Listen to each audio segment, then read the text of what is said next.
Hear ye, hear ye! You are listening to An Old Timey Podcast. I'm Norman Caruso. And I'm Kristen Caruso. And on this episode, it's the finale of my series on JCPenney.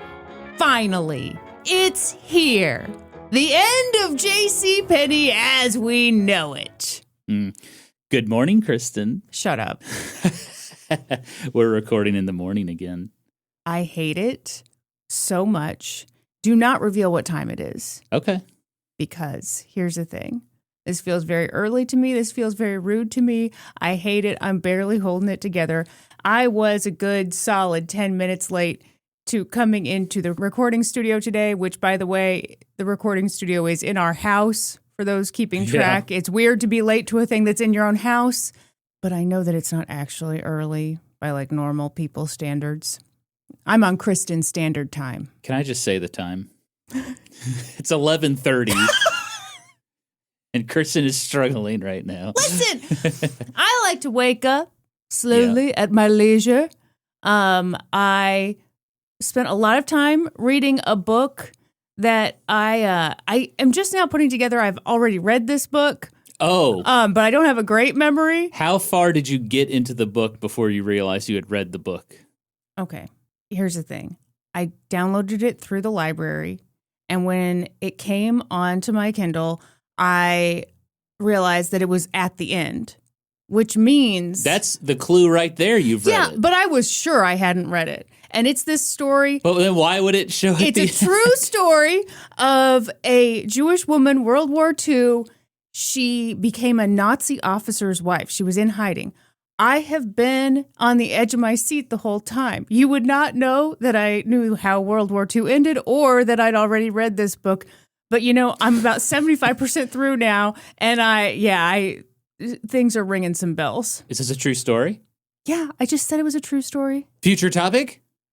I tell you what, because of your Hitler series that almost broke you, I felt like I walked into this book with some additional knowledge, just not just the knowledge that I'd already read the book, but also like, you know, the part where all the Germans are like, we're fucked. And they had all those school children go say, oh, Fuhrer, we want to see you. Because, you know, Adolf Hitler was just full of farts and living on a prayer. He's getting bedtime stories and cuddles in his little bunker. Yeah. Oh, God, yeah, you love to see it. Anyhow, the point is, you have insisted that we record at the crack of dawn today. It's 11:30 a.m. Listen, Norm. Most people are taking their lunch breaks right now. Yeah, I know. I had an embarrassing moment yesterday. And then we'll get to the story because I know this is not what you all signed up for, to hear a middle-aged woman complain about waking up at her leisure. A middle-aged podcaster. There's literally no job harder on this earth. No, okay, so yesterday, I was about to say I woke up very early, and I did, for me. I woke up very early to take Kit to the vet. It was a 45-minute drive. It's a whole thing. By the way, if you're looking for a fun way to spend money, I recommend dental surgery for dogs. It's a hoot. I think that's a racket. I think there's some sort of scheme going on at the vet's office. Well, if it is, boy, we paid that Nigerian prince. My God. So anyhow... Like a saint, I got up early. I took Kit to the vet so Norm could continue working on this JCPenney story that no one asked for. Wow. Wow. So, no, I am loving this series, and I'm actually sad it's ending. But anyway, I drove out there grumpy the whole way. And then I met my friend Katie for coffee. And, you know, I was like, hey, how's it going? And she's like, oh, I'm kind of tired.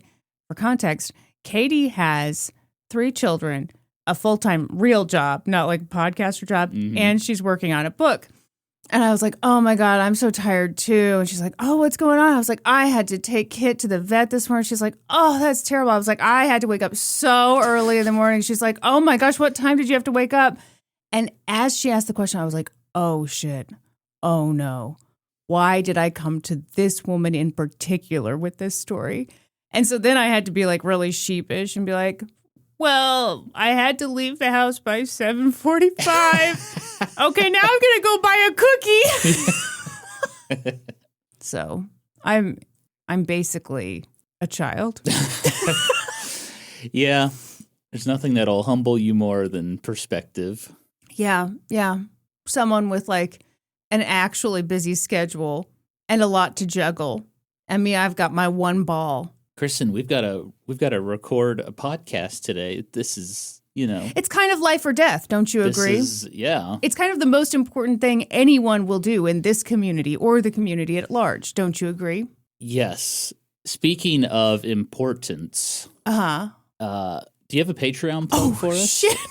We've been recording for about 7 minutes now, and we still haven't told people about our Patreon at patreon.com/oldtimeypodcast. The one way we afford these dental surgeries for dogs that are clearly a racket. Anyway, please support this scam that we have fully bought into. Join our Patreon, won't you? Patreon.com/oldtimeypodcast. Norm is grimacing because he's not impressed with any of this so far.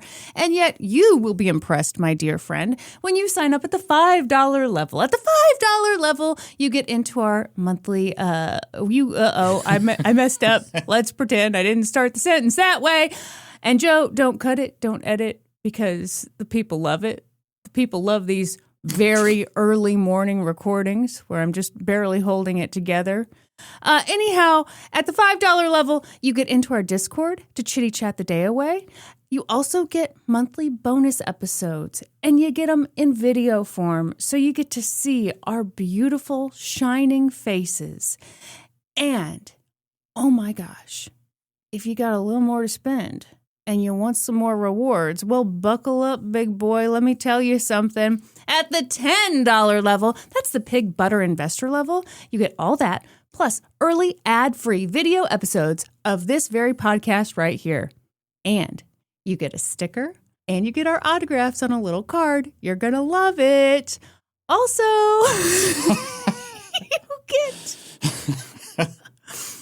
you get ad-free episodes of my old, rotting, decrepit podcast, Let's Go to Court, plus all the bonus episodes associated with it. But wait, there's more. Oh? Yeah, I'm about to drop some information on you, folks. Normie C and I are taking off the month of June. It's going to be a glorious time, filled with, sleeping in till God knows what hour. But during that time, our Patreon's going to keep on going, baby. We're going to have a new bonus episode. We're going to have stuff on there. We're going to have trivia, the works. I forgot to mention trivia. Yeah. Oops. This is what happens when you don't prepare these plugs. Well, anyhow, see, I couldn't prepare because I was so sleep deprived. Right. Poor Kristen had to leave the house at 7:45 in the morning. No one could possibly understand. Yeah, so we're taking the month of June off. We will keep updating this feed with some little surprises. Yeah. But if you want to, June is a great month to join our Patreon because effective June 1st, if you sign up at the pig butter level, that's the $10 level, you will get 50% off your first month. Holy smokes. That's what a right. deal. It's a huge deal. I'm thinking maybe we add a new tier in June as well. $15. For what? A new business opportunity. This sounds terrible. Invisalign for dogs. I noticed, because Kit got her teeth checked out. Some of her teeth are, a little crooked. And I thought, sure. I just think Kit would be a lot hotter if she had straight teeth. We demand sexy dogs in this house.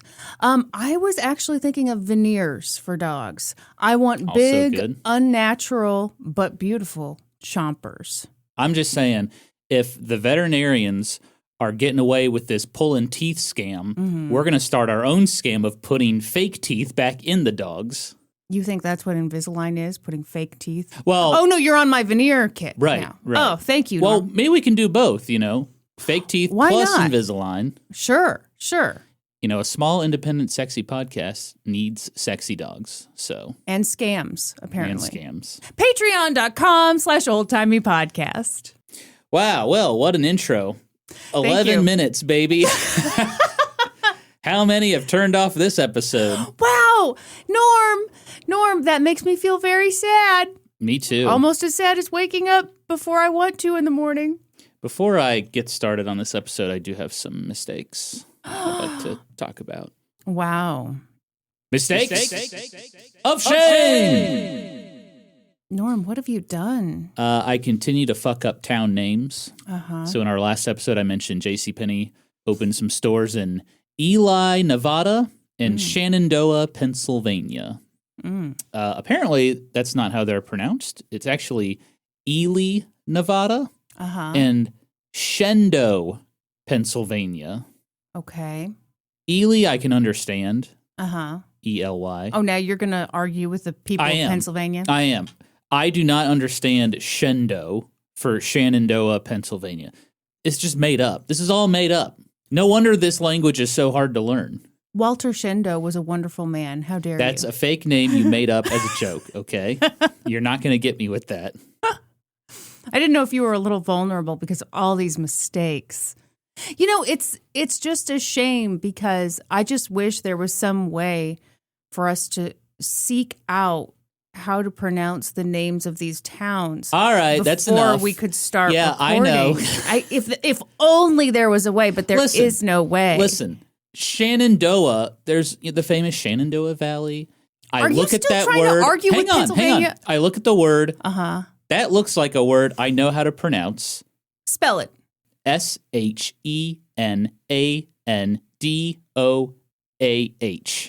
Oh. Shenandoah. Okay, you know what? And they pronounce it as Shendo. They're wrong. I'm with you, Norm. It's not just because I'm married to you. And I want to disagree with you because you're the one who insisted we recorded this ungodly hour. That should be Shenandoah. It should be. It's a beautiful word. Shendo? It just feels made up. It's like, I'm from Elizabeth City. Right. It's like if I was like, oh, it's actually not pronounced Elizabeth City. It's pronounced Fistfuck City. It's just a completely different word. Why would it be fistfuck? That's just what the locals call it. I don't have to justify why it's pronounced that way. Anyway, this has been another incredibly regretful and shameful segment of Mistakes of Shame. Norm, I hope you've learned your lesson. Definitely. I guess I need to do better. Oh, my God. You know how I feel about that. Do better? Yes. Yeah. Everyone. What's worse, do better or thank you for coming to my TED Talk? Oh, my God. What's the worst internet phrase? I hate both of those phrases so much. Thank you for coming to my TED Talk. I do think I hate the most. Well, oh, God, I hate them both.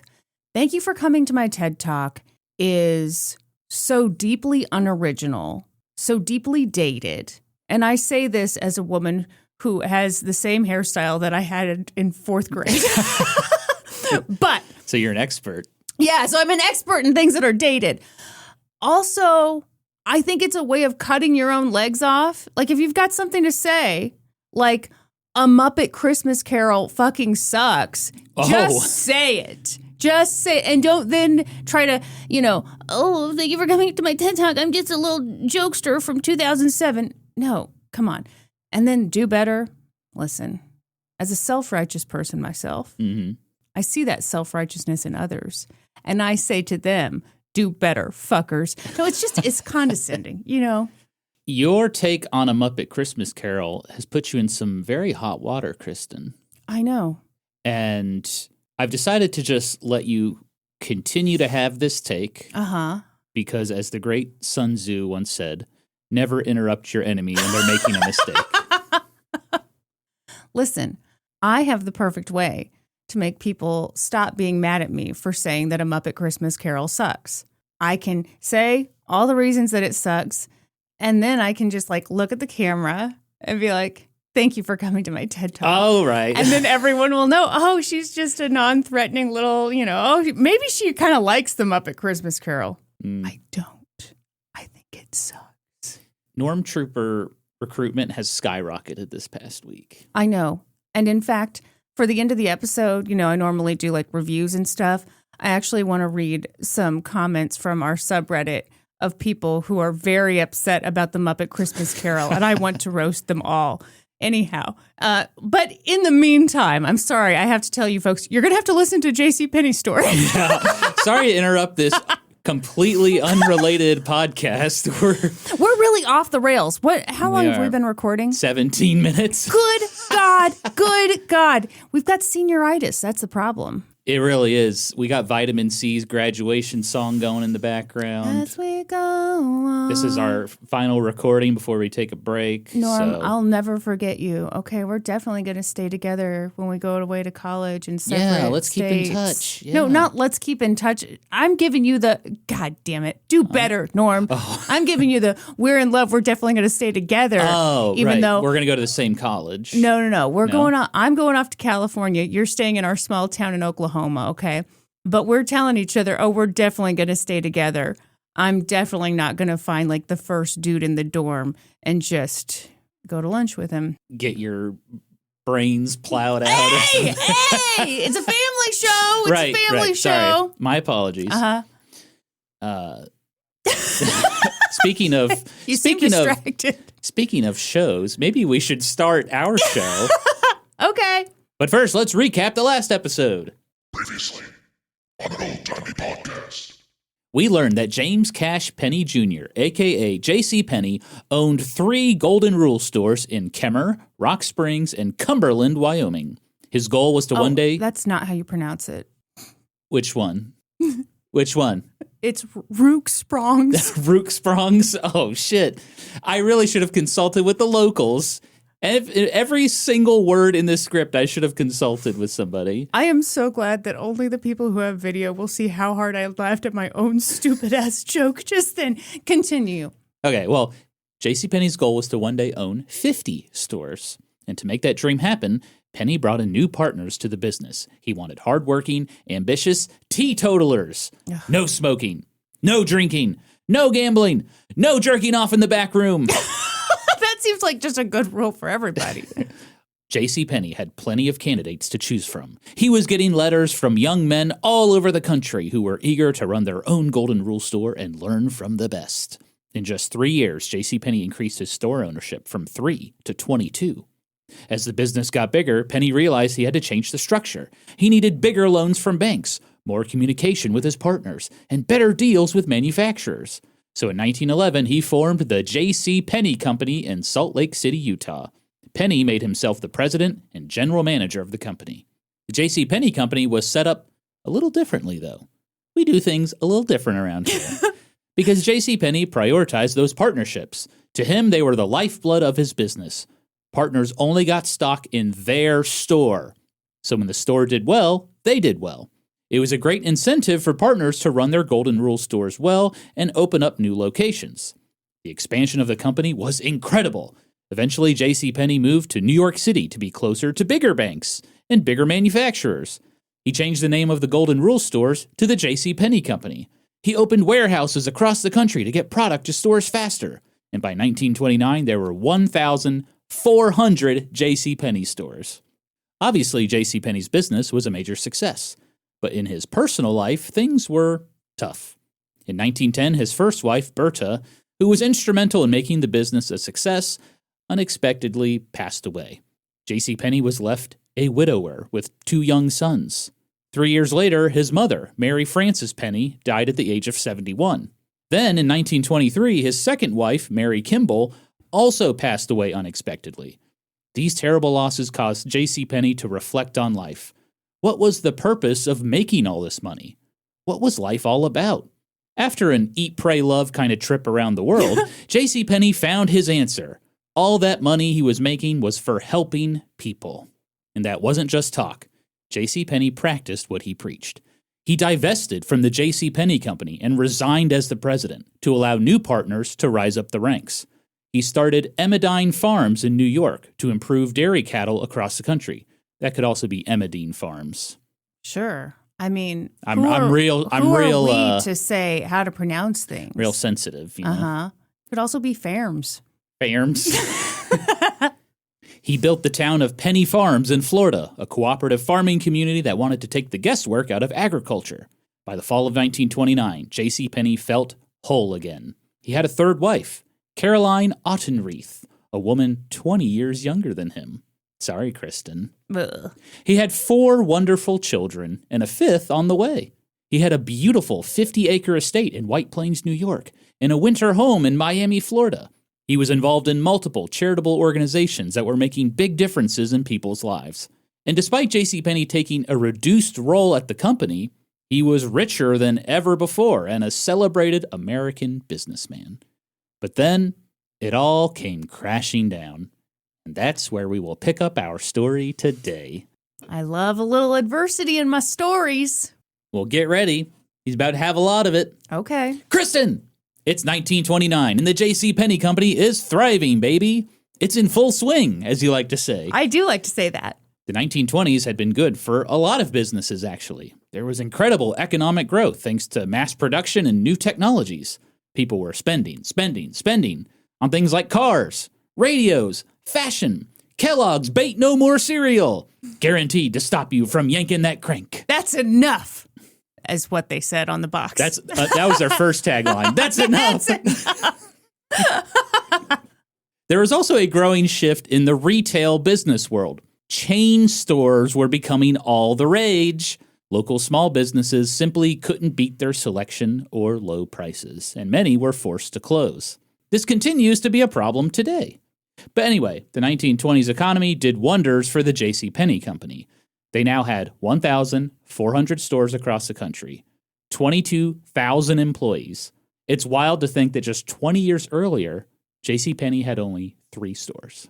That is wild. Now, the company was huge, and that meant, I think we have to restructure this thing again. So here's what they did. First, they moved the JCPenney company to Delaware, the first state. Are you wondering why Delaware? Was there some kind of tax reason? Oh, yeah. Okay. Yeah, you nailed it. Thank you. Delaware's kind of only known for 2 things, Kristen. Oh, wow. We're about to offend the 3 people in Delaware. Toll roads. Yes. And being very business friendly. Okay. Delaware has incredibly friendly tax laws and inheritance laws for company stock, expedited business courts, no state income tax. You don't even need a business license in Delaware. Holy shit. And so that's why today, about 65% of U.S. corporations set up shop in Delaware. But to be clear, most companies don't have their offices in Delaware. They just set up the business there, and then they operate somewhere else. What a racket. Okay. I know. Well, that's what JCPenney did as well. Because of the company's rapid expansion, they had to set up regional offices for training, supplying stores, partner meetings to ensure everything operated smoothly. And then there's the biggest change of all. The JCPenney company was going public. Oh, yeah. So this was kind of a difficult, complex change because if you recall, the company had been set up in a way that store partners would own stock in their individual stores. JCPenney had always preached that a core value of the company was, quote, sharing in what one helped produce. But they encountered a problem, which I think you actually touched on last episode, Kristen. Some of these older store partners were just kind of sitting on their stores. Sure. Not working. They retired, they were collecting checks, and they were preventing new partners from rising up and owning a store. Of course, if you go public, now you introduce common stock to the company, which could make the partnership program less attractive. Mm-hmm. So how do you incentivize partnerships while also going public? The JCPenney company set up different classifications of stock. So there were A shares and B shares. A shares were common stock that anyone could buy on the stock market. Hang on. B shares. You made me wake up at the crack of dawn, and now you're telling me about A shares and B shares. Norm, I will say I am really, really grateful to you for one thing. You asked a question that I was scared to death was not rhetorical. It was something like, how do you do this? How do you take this public and blah, blah. And I was like, oh my God, seriously? And then you kept talking. I was like, oh, God bless this man. Anyway. Some people enjoy context, Kristen. In Pennsylvania, they pronounced it context. Context? Yeah. Okay, so you got your A shares, your B shares. Got your A shares. The B shares were for store partners. They were way more valuable. They gave you voting power, and they paid out dividends. And so some companies today still do this, like Berkshire Hathaway. You know, Kristen, I hate to brag on my father-in-law, DP. Please don't. Did you know he is a B shareholder in Berkshire Hathaway? Yes. And everyone who knows him and has spoken to him for more than 5 minutes probably knows that fact as well. He loves to talk about it. Didn't he try to get a discount one time at a Berkshire Hathaway store? Because he was like, I don't usually, he said, I don't usually do this. No, he said something even douchier and even less true, which is, I hate to do this. Mm. And I was so embarrassed that I walked away. And if I could have walked off the face of the earth, I would have in that moment. Problem was you were in Kansas, and it would take you a while. It would have taken me quite a while. Yeah, he was at checkout, and he wanted a discount, right? Of course he did. And he said, I hate to do this, but I'm a Berkshire Hathaway B shareholder. Which is basically the same as saying, I hate to do this, but I'm a special little rich boy. He should try that in Dairy Queen. You get some discounts on Blizzards. I think that's a Berkshire Hathaway company. Oh, my God. Mm. Here's the thing I will say. I really hate it when people try to hide their privilege. So at least he wasn't doing that. But my God, in moments like that, I'm like, maybe hiding your privilege isn't so bad. Maybe being a Nepo baby who's changed their last name to something innocuous isn't the worst thing. Yeah. Is that how embarrassed you are by your dad? I hate to do this, but my father is Harrison Ford. Oh. Wow. Yeah, but I hate to mention it. But I would like 10% off of this coffee. I would like a ride on Air Force One. Hate to do this. Hate to do Hate this. it. Ugh. So yeah, they set up classifications of stock, and then they also set up profit sharing plans for employees. Commission for store managers. Ooh. That's great. That's pretty sweet. Yeah. But from now on, the company was responsible for new stores, not individual partners. And with all that business crap out of the way, Kristen, the JCPenney company was ready to go public, baby. On Wednesday, October 23rd, 1929, the JCPenney company officially hit the New York Stock Exchange at $106 a share. I did love that little pose you did. Yeah.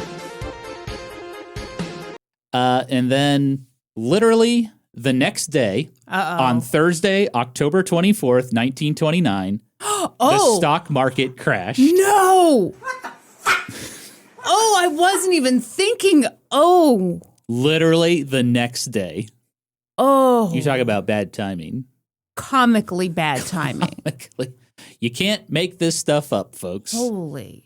History hoes might be asking, what the fuck happened? You lied, Normie C. You said the economy was doing really well. It's true, it was doing well, folks. Maybe a little too well. Let me feed your mind, body, and soul with some context. Okay. Yes, the economy in the 1920s was popping like a bubble-wrapped dolphin. We're all thinking it. And during this time, a lot more middle-class folks, like you and me, Kristen, decided to get involved in stock trading. And the stock market was doing really well. In fact, in 1929, the market was having 9 straight years of growth. So people were like, wow, this is like slam dunk easy money. The market just keeps going up no matter what. Buy, buy, buy, buy, buy. So many people went to their banks. They took out loans. And they put that money into the stock market. Because why not? Like the stocks were growing faster than the interest on the loan. So people were like, I'll just pay back the loan, no problem. And this led to stock prices being way overvalued. Mm-hmm. There was a speculation bubble because in reality, the economy was kind of slowing down. Like consumer spending was slowing down. Stock prices kept going up. And so top economists around the world were like, I feel like this isn't good. Like something's going on. There's trouble brewing here. But rich folks brushed them off. They're like, nonsense, my good man. Now pass me more of that Kellogg's Bait No More cereal. Then, on October 24th, 1929, the bubble burst. There was a huge sell-off of stocks. Ticker tapes couldn't even keep up with the trading. People had no idea what the price of a stock even was. The stock market value plunged 11% in one day. And this caused widespread panic. People were like, sell, sell, sell, sell, sell. And that made the problem worse. Yeah. In just 1 week, the stock market lost $14 billion. Oh, my God. Adjusted for inflation, $261 billion. And you're saying this was all middle-class people's fault. Exactly. I'm not blaming rich people. I'm blaming we never do. Poor and middle-class people. Who were How just dare you get involved in the stock market? Yep. Good job, Norm. Great time for us to go on break. Maybe hide out in a bunker for a while. Yeah, in the foothills of South Dakota or something. There we go. Wherever we're going. I don't know where we're going. Still haven't checked that I still group don't text. know. Well, the problem is only going to get worse, Kristen. Some rich people who had dumped everything into stocks, they lost their fortune. There were reports of Wall Street bankers like leaping to their death from office buildings.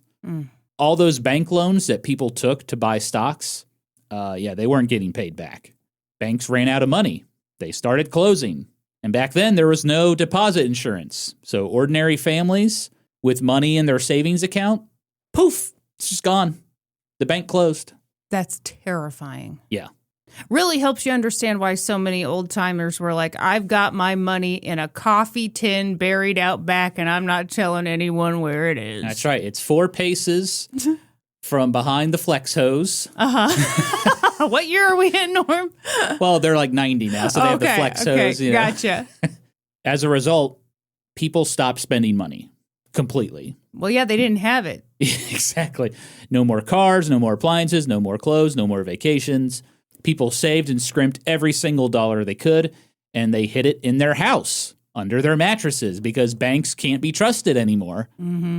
The stock market crash and the resulting panic caused an economic depression, a.k.a. the Great Depression. Well, if it was so great, why was everyone so sad? Great zinger, Kristen. Thank you. But it was an honest question. Who's the butt of that from joke? a stupid woman.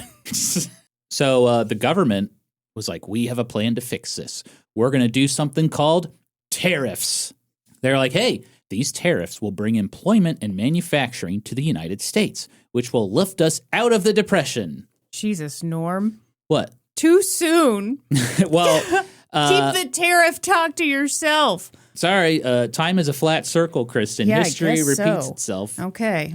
So, yeah, those tariffs did not help when the U.S. What? Yeah, so the U.S.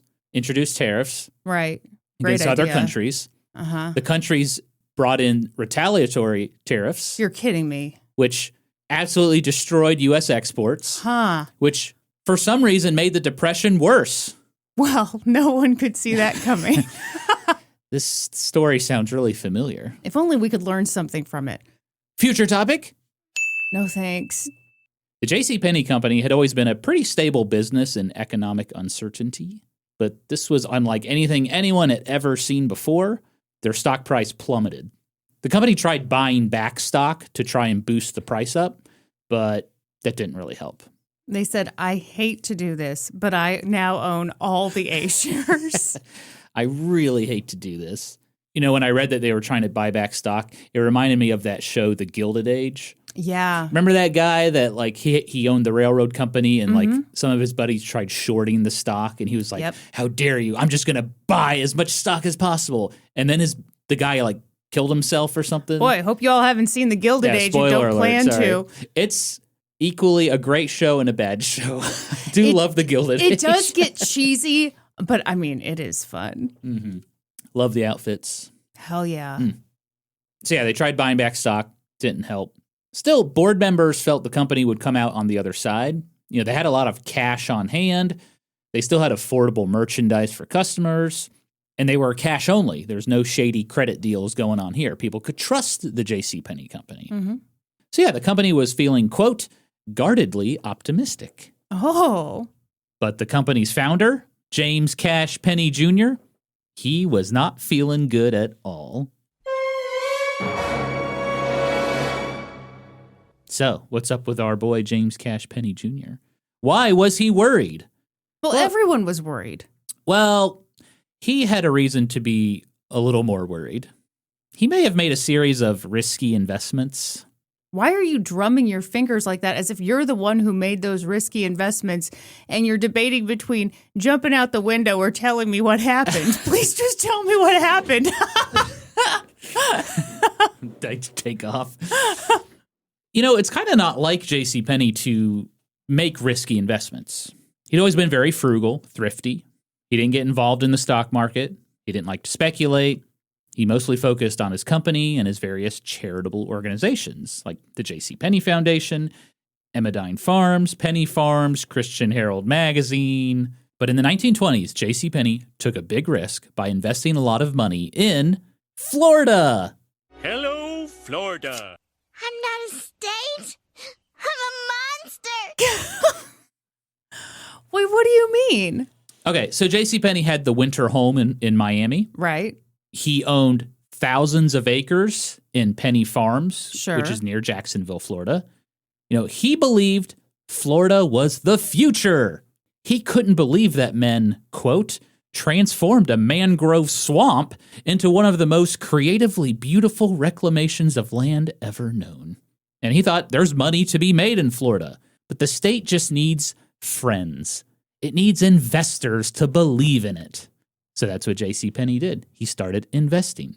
He started real estate speculating in the Miami area. He opened a new dairy company, Foremost Dairies Products, which delivered dairy across 5 southern states. He invested heavily into the City National Bank of Miami. JCPenney thought, it's only a matter of time. This area is going to be booming. But it didn't happen. Well, it did eventually. Eventually. We're in this time right now. I know. Okay? Yep. In 1926, a massive hurricane hit Miami. Category 4 hurricane. 150-mile-per-hour winds. As a non-threatening boy from North Carolina who has experienced many a hurricane, that's what we call a big one, folks. Oh, it's a big one. That hurricane absolutely devastated the Miami area. 38,000 residents were displaced. Untold number of people died. And after that, many wealthy investors abandoned Miami. They're like, ooh, a little too risky. The weather's a little too unpredictable. But JCPenney didn't give up. He held on to his Florida investments. He poured more money into them. He said, quote, there was no question that an area so richly blessed by nature would recover. Those continued investments required cash. And to get that cash, JCPenney started borrowing money from banks in New York. He used his JCPenney stock as collateral. Oh, no. All of this was happening during the 1920s, a lot of economic growth, so Penny was like, this isn't too risky. But then, in October of 1929, the stock market crashed, and JCPenney's plan began to unravel. The value of JCPenney Company stock plummeted. It opened up on Wall Street in 1929 at $106 per share.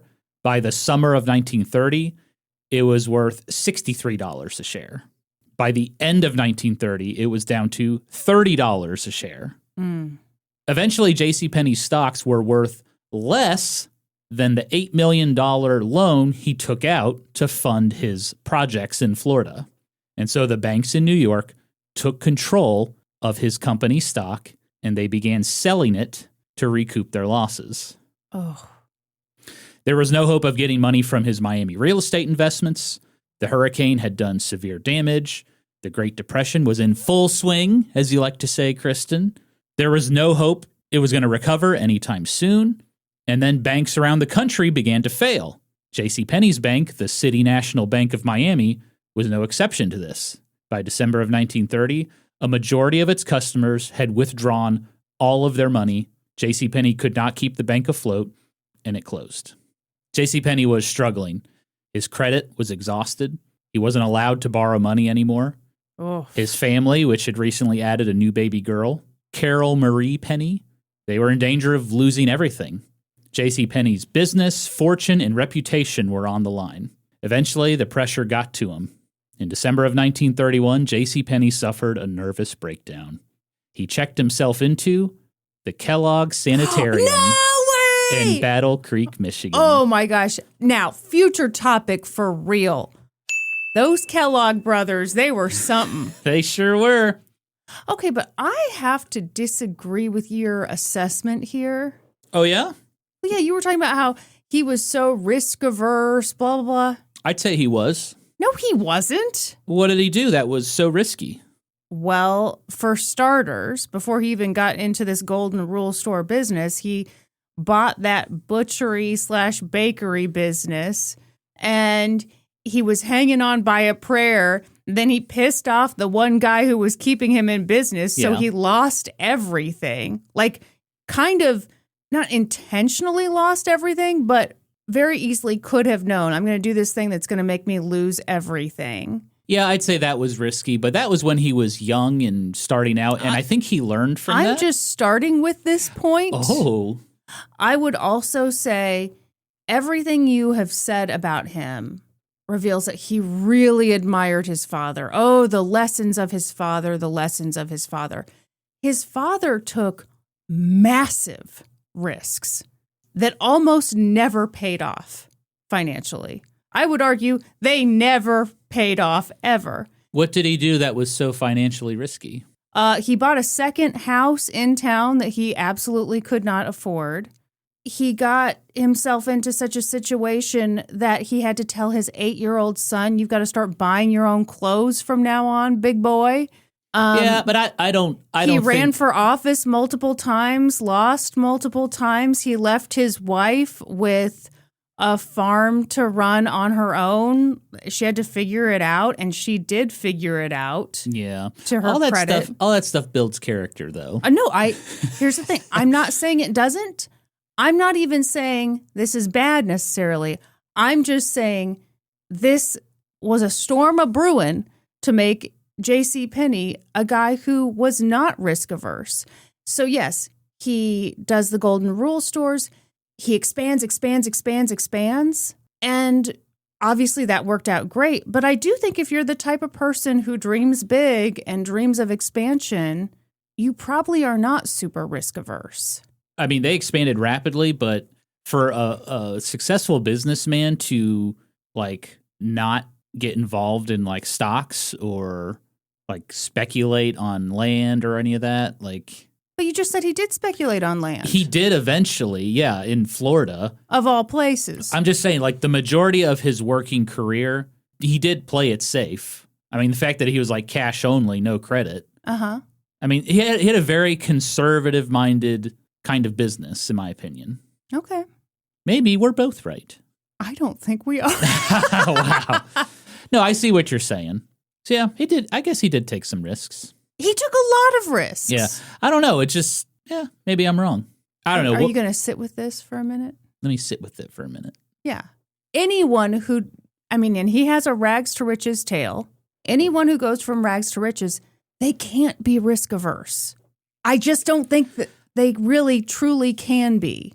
And I think he absolutely wasn't. I would argue that having these successful businesses and relying only on those businesses and for so long, not getting into investing, not getting into real estate, that is itself also a risk to not diversify. Okay, so maybe I'm using the wrong word here. Maybe it's not so much a risky Maybe thing. the word is avocado. Maybe it's shendo. Yeah, maybe it's more like he was very conservative with his money.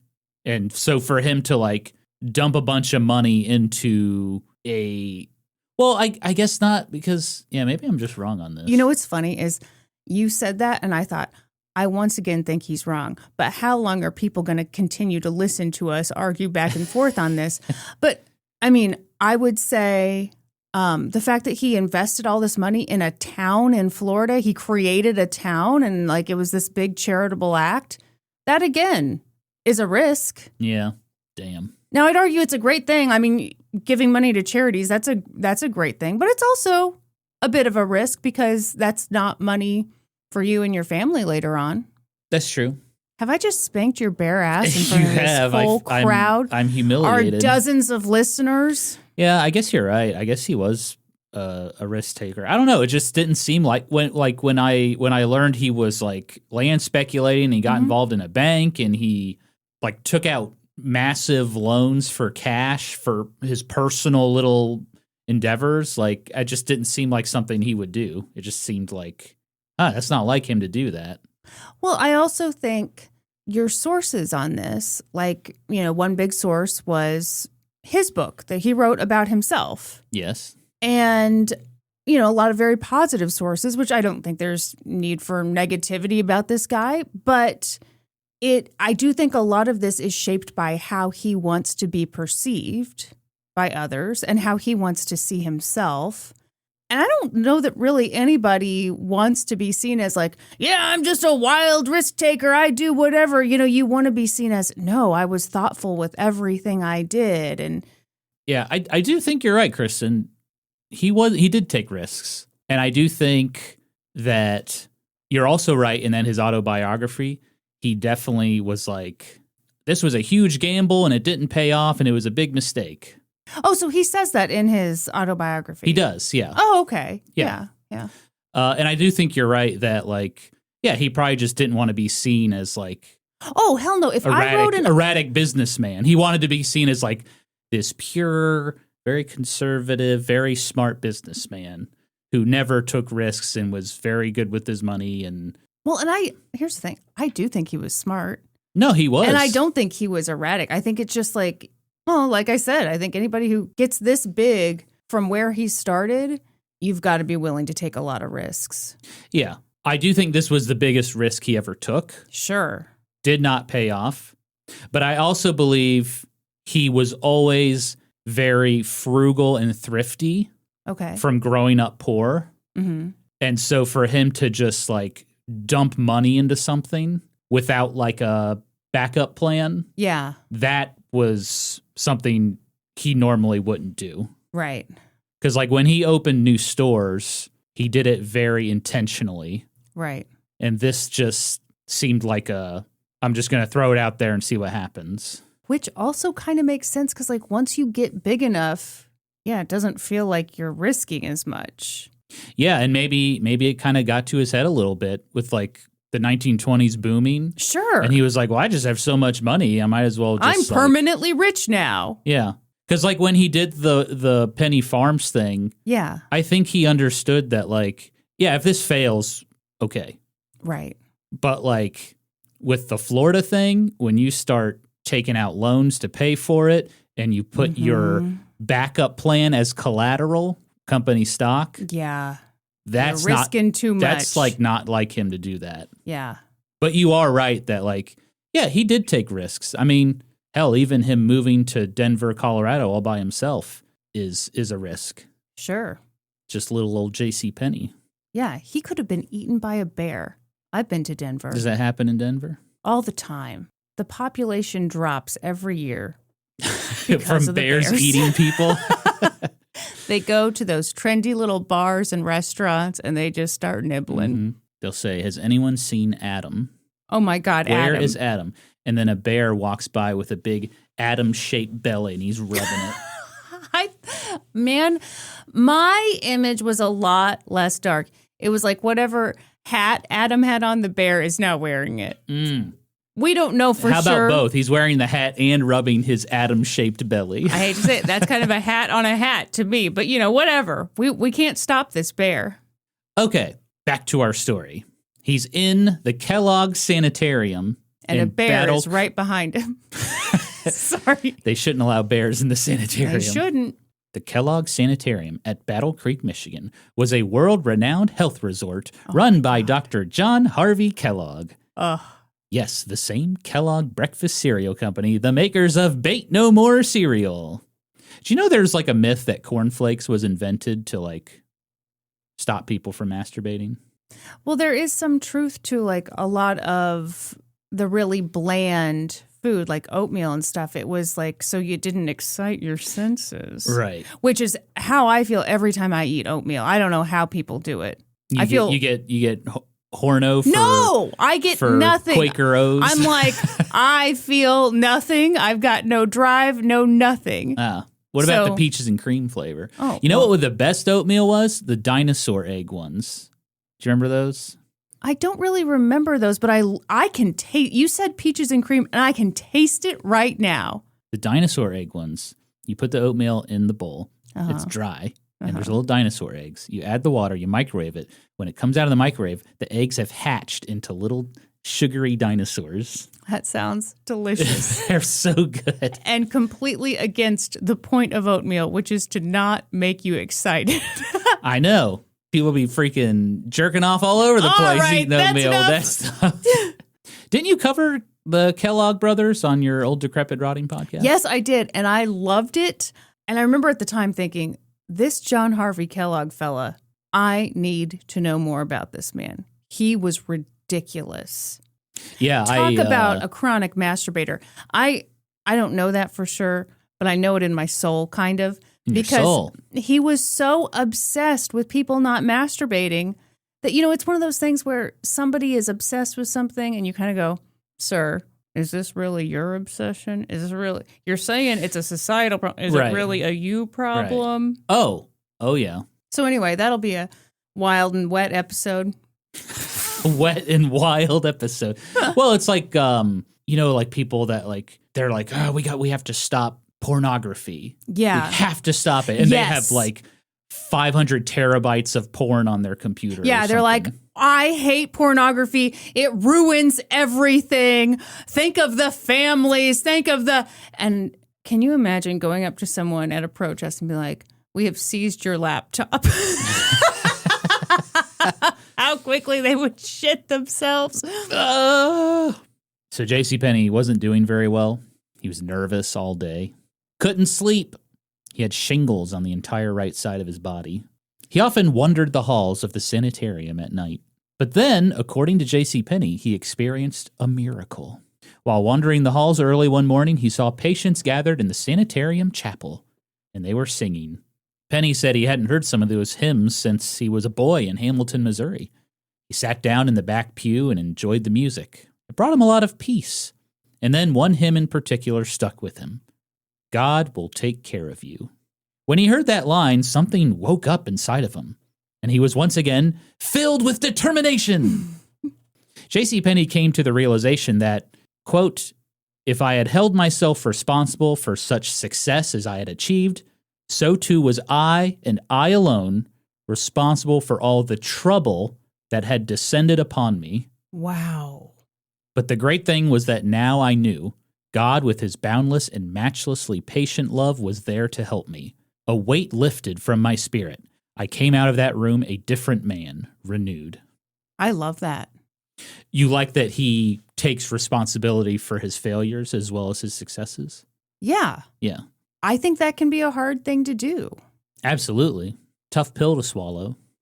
Honestly, either way, too. I think a lot of people, if you've got the low self-esteem, you think your success is all luck or, it's the other people. And then any failures, like, well, here's how I did it. Here's how I messed it all. But to accept responsibility for both and to at the same time acknowledge a higher power, like, yeah, I'm not ultimately in control of everything. That's a great mindset. Yeah. And it's all thanks to cornflakes. No. He ate Bait No More cereal. Different product. Well, it's a rose by any other name. Mm-hmm. Bait No More cereal. That's enough. I'm sorry. I'm just picturing that's enough, kind of like the more you know logo where, the letters get bigger. Right. We're all picturing it. Right. What's the mascot on Bait No More cereal? Oh. Okay, well, I feel like I'm only going to say this because of our previous conversation, but I will be honest, I'm picturing a stern bear. A stern bear? Kind of a only you can prevent forest fires vibe. Like he's looking at you like you're responsible for everything on the planet. Why a bear? Because we've been talking about bears. What's that bear cereal mascot? Yeah, Golden Crisps, the sugar bear. Hold on, let me look him up. Bear. Maybe he can be the mascot. He's not wearing pants. No, this is not the bear for the job. Okay. This is absolutely not. He's casual. He's got his eyebrows raised. He looks like he wants you to masturbate. Norm, you picked the worst bear for this. He does have a look in his eye. No, I'm talking Smokey the Bear. You just try masturbating in front of Smokey the Bear. I dare you to prevent forest fires and masturbate in front of me. I dare you. This is a disgusting episode. It is. You know, many biographies on JCPenney claim that this event made him a born-again Christian. But well, he was always Christian. Right. So I think that's inaccurate to say. He was always very religious. Yeah. I just think that experience brought him hope, and it got him out of a dark place. Over the next 2 weeks, JCPenney recovered. His shingles disappeared. He was able to sleep again. Doctors cleared him, and by Christmas of 1931, JCPenney was back in White Plains, New York, celebrating Christmas with his family. JCPenney's miracle at the sanitarium would not fix his financial situation. In fact, his financial situation was only going to get worse. But he was no longer afraid. His faith in God was stronger than ever. His optimism and confidence returned. He said, quote, "When I accepted the fact that disastrous events had not destroyed any essential capacities of mine, I began to fight. Fighting kept me going on, and going on kept me fighting." Could you say that again? With I began to accept. When I accepted the fact that disastrous events had not destroyed any essential capacities of mine, I began to fight. Fighting kept me going on, and going on kept me fighting. Whew. Norm, right now you and I have a very Oprah Winfrey, Dr. Phil 2002 vibe, where you're hitting me with some knowledge, and I have to have you repeat it again because it's just so good. That is great. Chicken soup for the middle-aged woman's soul. It's going to get problematic any minute now. With an introduction by JCPenney. You like that? I love it. Yeah. I mean, that truly is chicken soup for the middle-aged lady's soul. It's like, okay, I've been through something bad, but it didn't destroy my ability to get out of it. That's right. That's great. Going through a divorce. People think I'm suspicious now, but I will fight on. And in fact, maybe I am a little suspicious. Maybe just a little bit. Afterward, JCPenney had to make a series of tough financial decisions to keep his family afloat. He sold his winter home on Belle Isle in Miami, Florida. Sorry. Poor JCPenney. I was going to say, I have been feeling bad for him, but then the tough You realize financial he has a second decision, home? Yes. We all do shed a tear when you have to sell the second home. Suffering from success. I guess they'll have to live in that shitty, massive mansion. 50-acre estate in White Plains, New York. It is a tragedy. Yeah. He cashed out his life insurance policy. He called on his friends for personal loans. Oof. But they were happy to help him because JCPenney had always been there for them, and they were ready to return the favor. And they had money? Yeah. Okay. JCPenney also had to curb some of his charitable work. He handed over Christian Herald magazine to a friend so it could continue to operate. He shut down the JCPenney Foundation. He withdrew from the Penny Farms project, including the retirement community. And in turn, many farmers left the area when they found out JCPenney was no longer involved. Well, who was running it? It was basically a town now. Oh, so it was self-sustaining. Kind of. So JCPenney had an agricultural institute where, farmers could get help and rent equipment and get soil analysis and all that stuff. So JCPenney just shut that down because he couldn't help anymore. Okay. So it's basically just a bunch of farmers out on their own now. Right. And so, yeah, a lot of people left when they found out JCPenney wasn't going to help anymore. Sure. But that retirement community stayed open because they were able to support themselves financially, and it's still around today, as we learned last episode. The Penney family was now living full-time on their 50-acre estate in White Plains, New York. Oh, disgusting. I'm so sad for them. I wish those stupid middle-class people hadn't brought the Great Depression upon everyone. I know. Ruin it for the rich people. You're going to hate this next part. He had to get rid of all of his servants. Listen.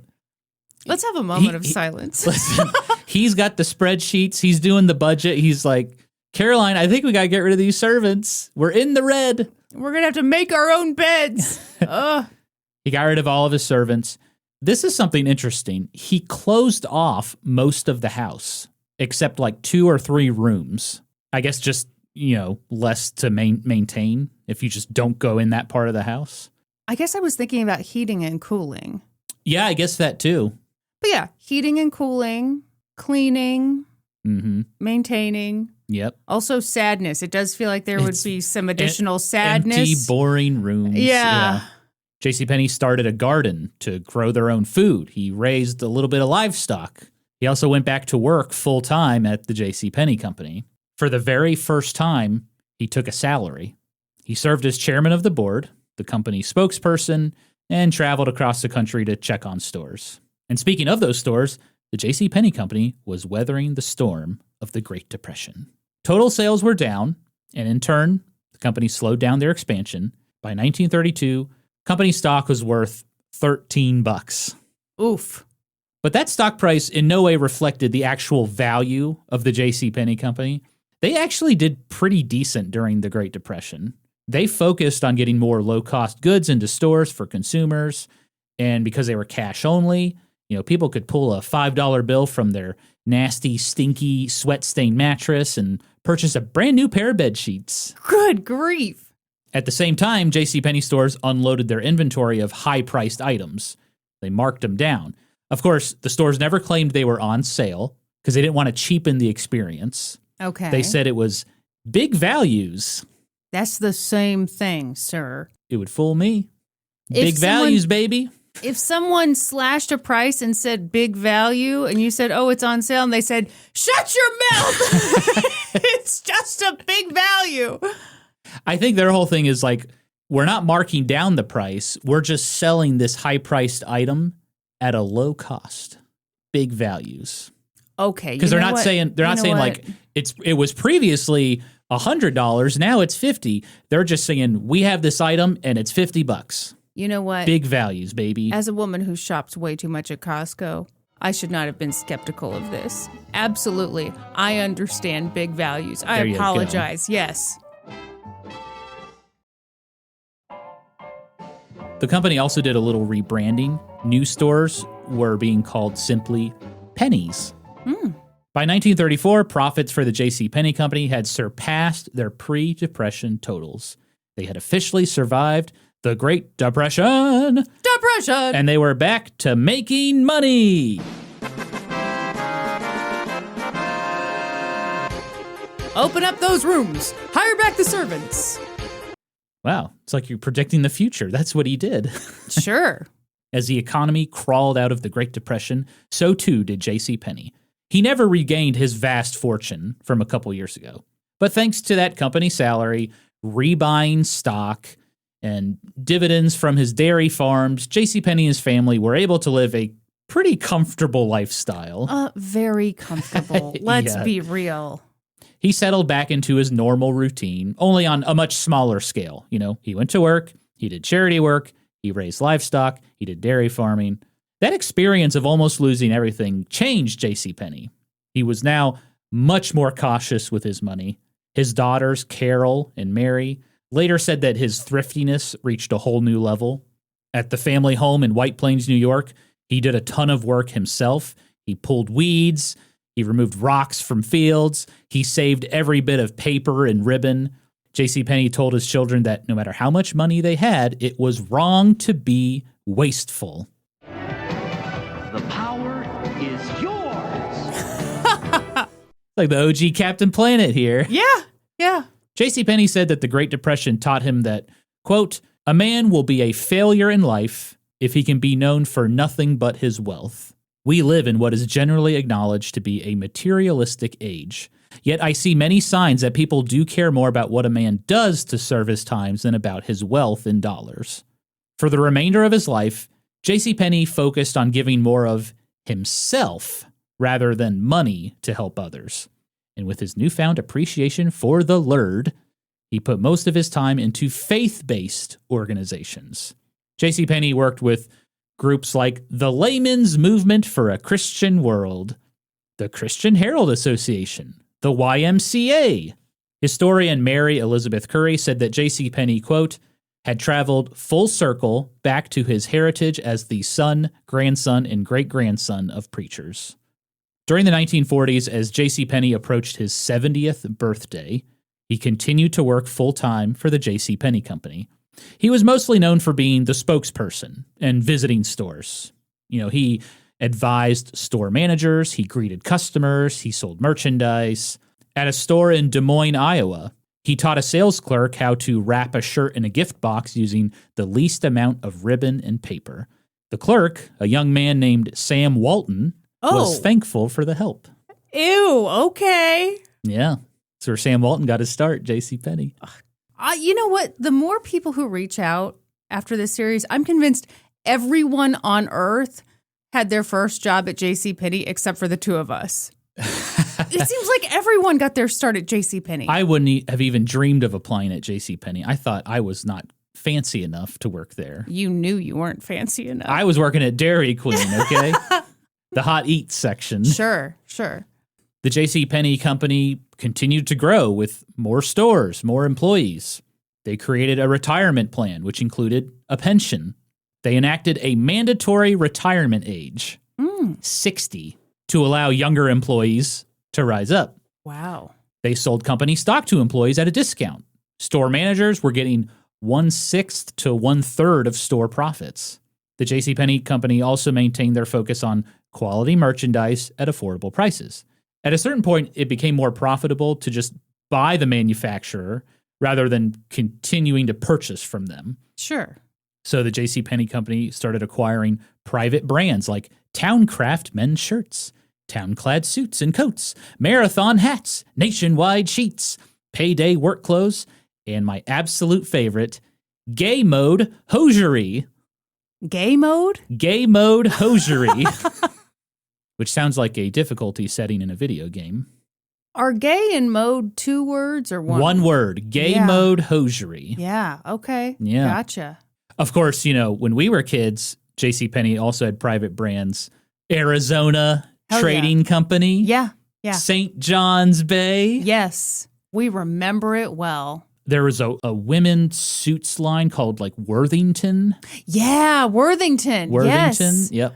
One of my first skirts that I got when I worked at the newspaper was a Worthington.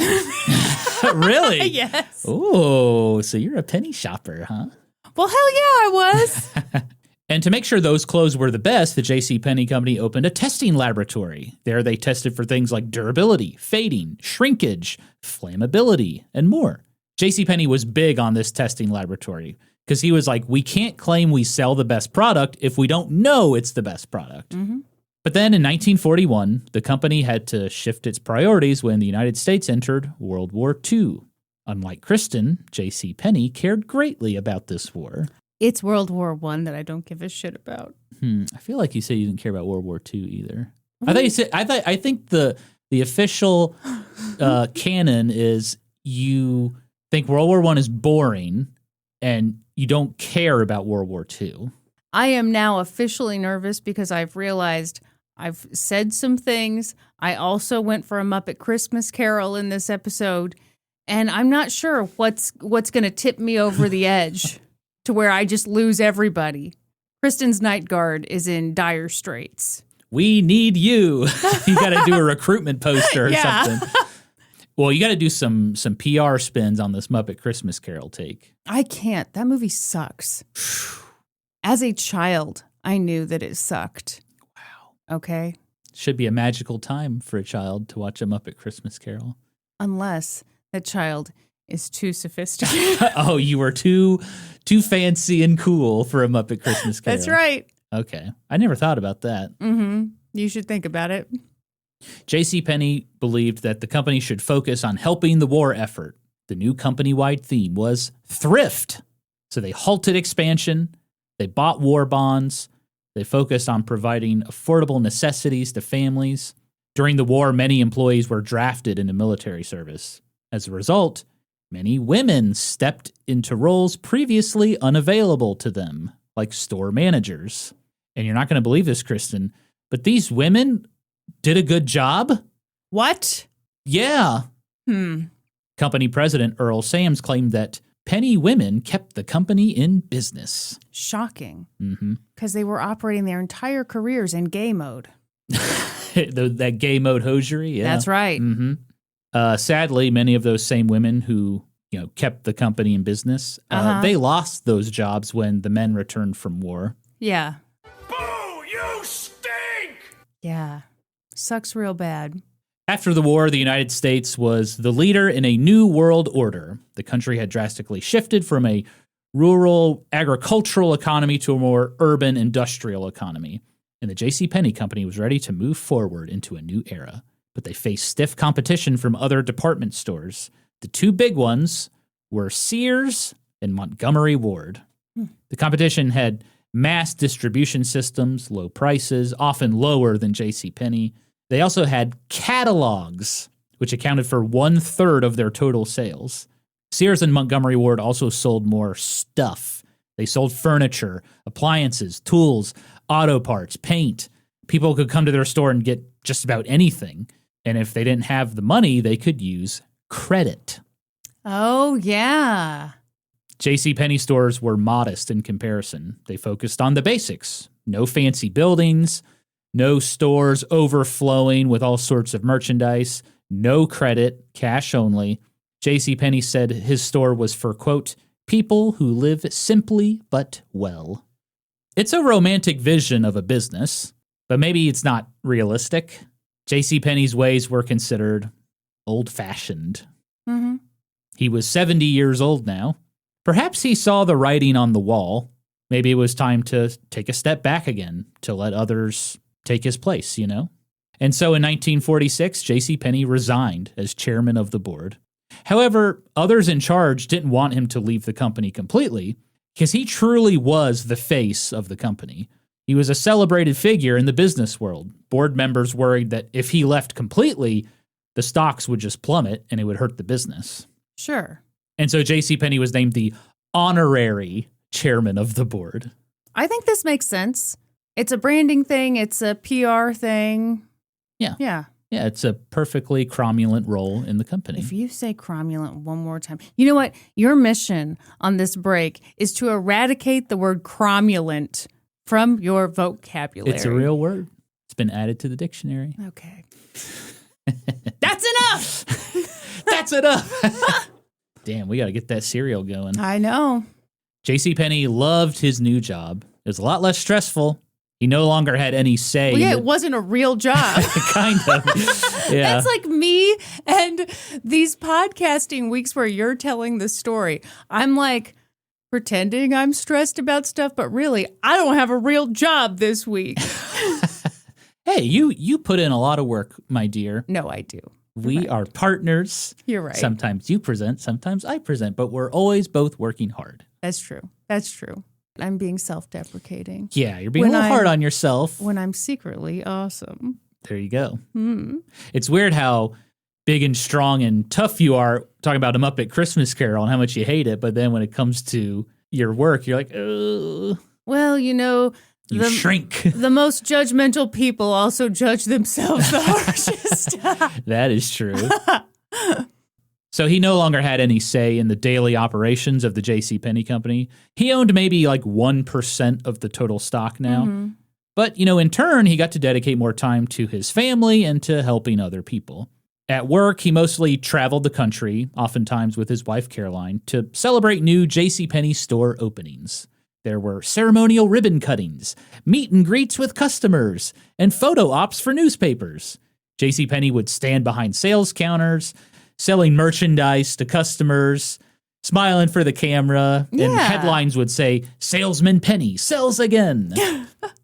When he wasn't working for the company, he was working for himself. JCPenney gave lectures and talks. His most popular speech was Christian Principles in Business. In 1951, he gave that speech more than 200 times across the country. Dear God. Kristen, I've got us tickets to a great event tonight. JCPenney's giving a talk called Christian Principles in Business. Okay, my request. At the T-Mobile Center. My request is that we go early in this tour. Have you ever been around someone who has given the same presentation a million times? So it gets kind of like they're bored, you're bored, we're all bored. By the 170-second presentation. Yeah. It's to the point that they will hold for laughter that is no longer there. It's muscle memory. Sometimes I wonder if stand-up comedians feel that way. Because, you know, they'll perform an act across the country, and I'm like, by the time they come to Kansas City, I'm like, am I getting like the rough version of this stand-up? Okay, if it's done right, no. If it's done right, a person can give the same speech or whatever a million times. As long as they're invested in it and they're actually paying attention to the audience, I think it can be fine. But I'm talking about more like I've been in corporate settings where someone, they think we don't know that this PowerPoint from 2007 is just being lightly dusted off and represented, and it's terrible. They don't care, and therefore no one else cares. That's more what I'm talking about. Yeah, you're right. And it's not like these presentations are getting like feedback from the audience. And right. Like, you killed it with that intro slide, man. I laughed killed so it. hard at that pie chart. No. Just flew in from Connecticut, and boy, my arms are tired. But yeah, stand-up comedians, they definitely like modify their act as they go. But I mean, figure out what works, if someone doesn't care, then it just shows. That's what I'm saying. Yeah, you're right. Boy, the number of times you've said you're right on this episode in a kind of dejected tone. The whole like JCPenney didn't take risks thing, I just felt like, damn, she is right. I bought into his propaganda too much when reading his book. Is that why you look so ashamed? See, I don't say that shit to make you feel like ashamed. It's more like, no, I know. I felt like JCPenney duped me a little bit. That's all. He was a great salesperson. He tricked me. Yeah, but no, you're right. Like, and it's all stuff we learned from this series. That he did take risks. I should have listened to my own damn episode. Wow. Yeah. Well, thank you for bringing that up. You're welcome. Yeah. JCPenney also became quite a writer. He wrote articles for Christian Herald magazine. In 1950, he wrote his first book, the autobiographical 50 Years with the Golden Rule, Ooh. Which I fell for hook, line, and sinker. Oh my gosh, you do not need to be this ashamed. JCPenney also focused on his charitable work again. His family relaunched the JCPenney Foundation. They funded organizations that supported education, religion, health, children. In 1949, the foundation fully funded the construction of JCPenney High School in Hamilton, Missouri. The school is still running today. Very good. With his extra time, JCPenney enjoyed time with his family. They downsized from their massive 50-acre estate in White Plains, New York. No. Oh, no. They got a modest apartment in Manhattan. Oh, yeah, I'm sure. Yeah, it just had 6 bedrooms this time, not 8. Yeah, that's really sad. JCPenney saved money by taking the bus to work. On his days off, he liked to take Caroline to the opera. If the hustle and bustle of the city got to be too much, sometimes they escaped to a waterfront house in Green Farms, Connecticut, or to the family farm in Hamilton, Missouri. JCPenney always felt good on the farm. Yeah. In the winters, the Pennies traveled to Arizona or California. JCPenney didn't want to go back to Miami. He was kind of bitter about what happened to him down there. But the bitterness always faded whenever he got to spend time with his children and his grandchildren. That's when he was the happiest. His kids were all grown up now. His first child, Roswell Penney, was living in Florida, working as a farmer and a realtor. His second child, JC Jr., had sadly passed away at the age of 34 from a pneumonia.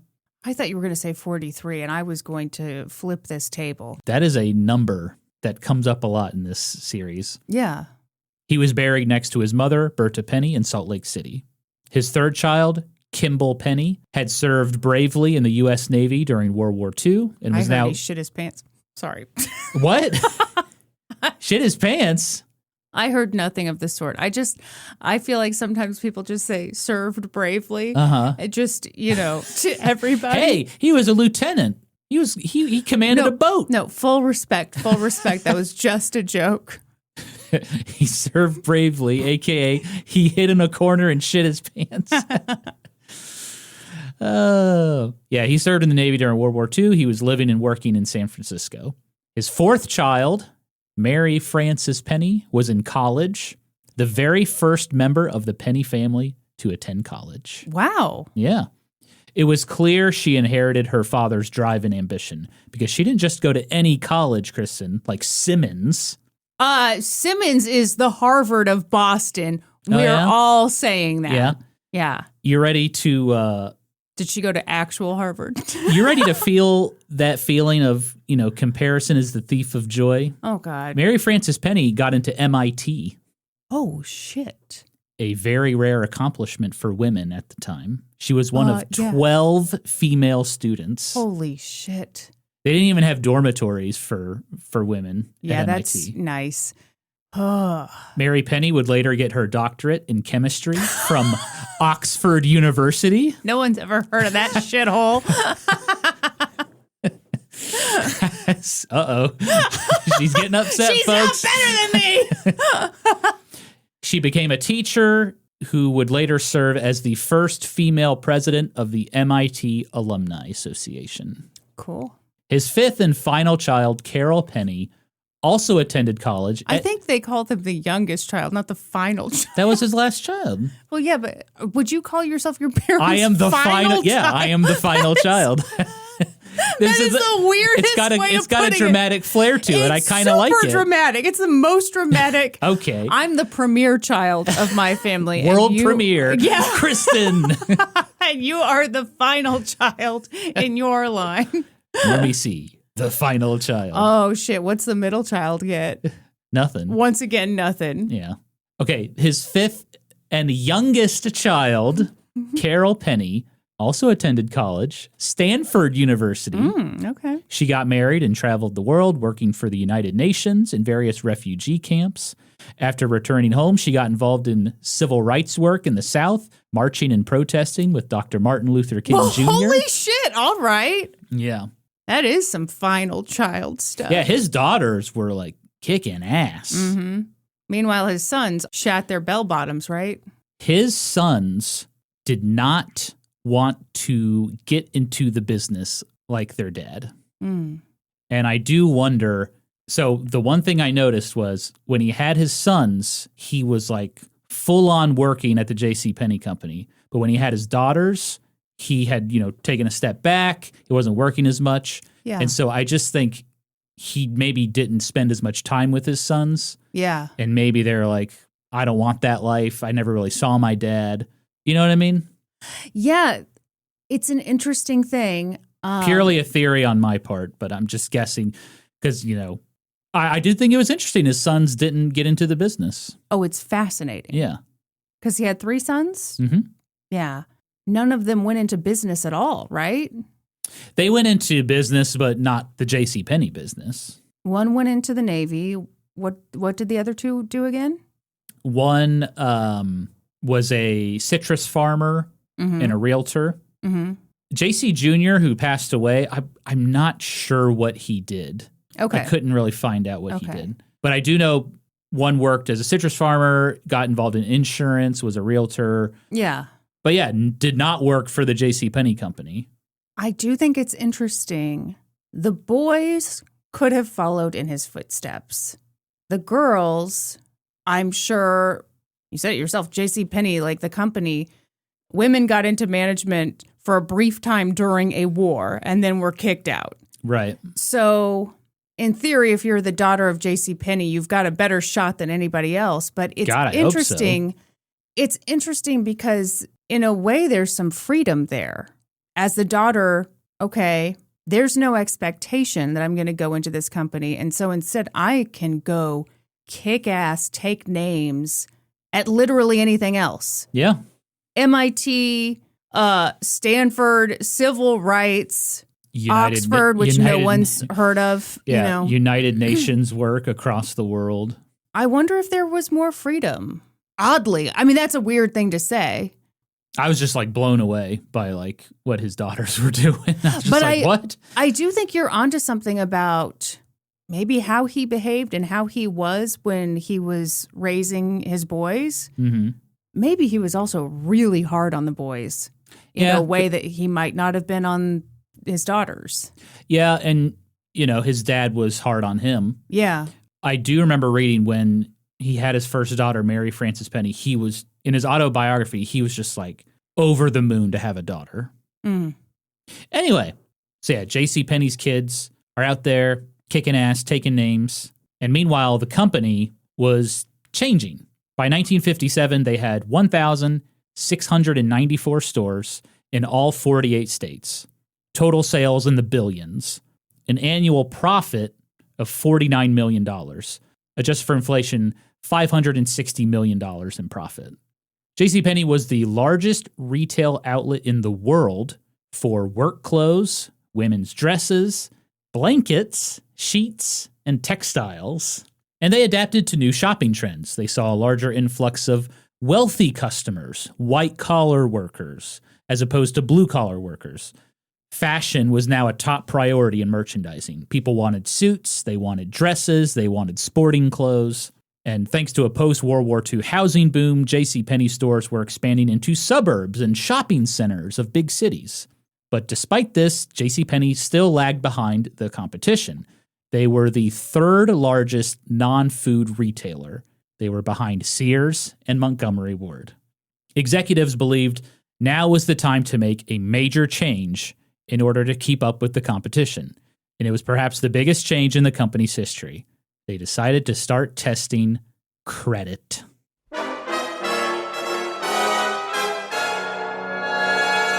What year are we in? 1958. Okay. When JCPenney heard the news, he said, Hell no to the no, no, no. Hell to the no. He was firmly against credit. But no one asked you because you're the honorary chair. That's right.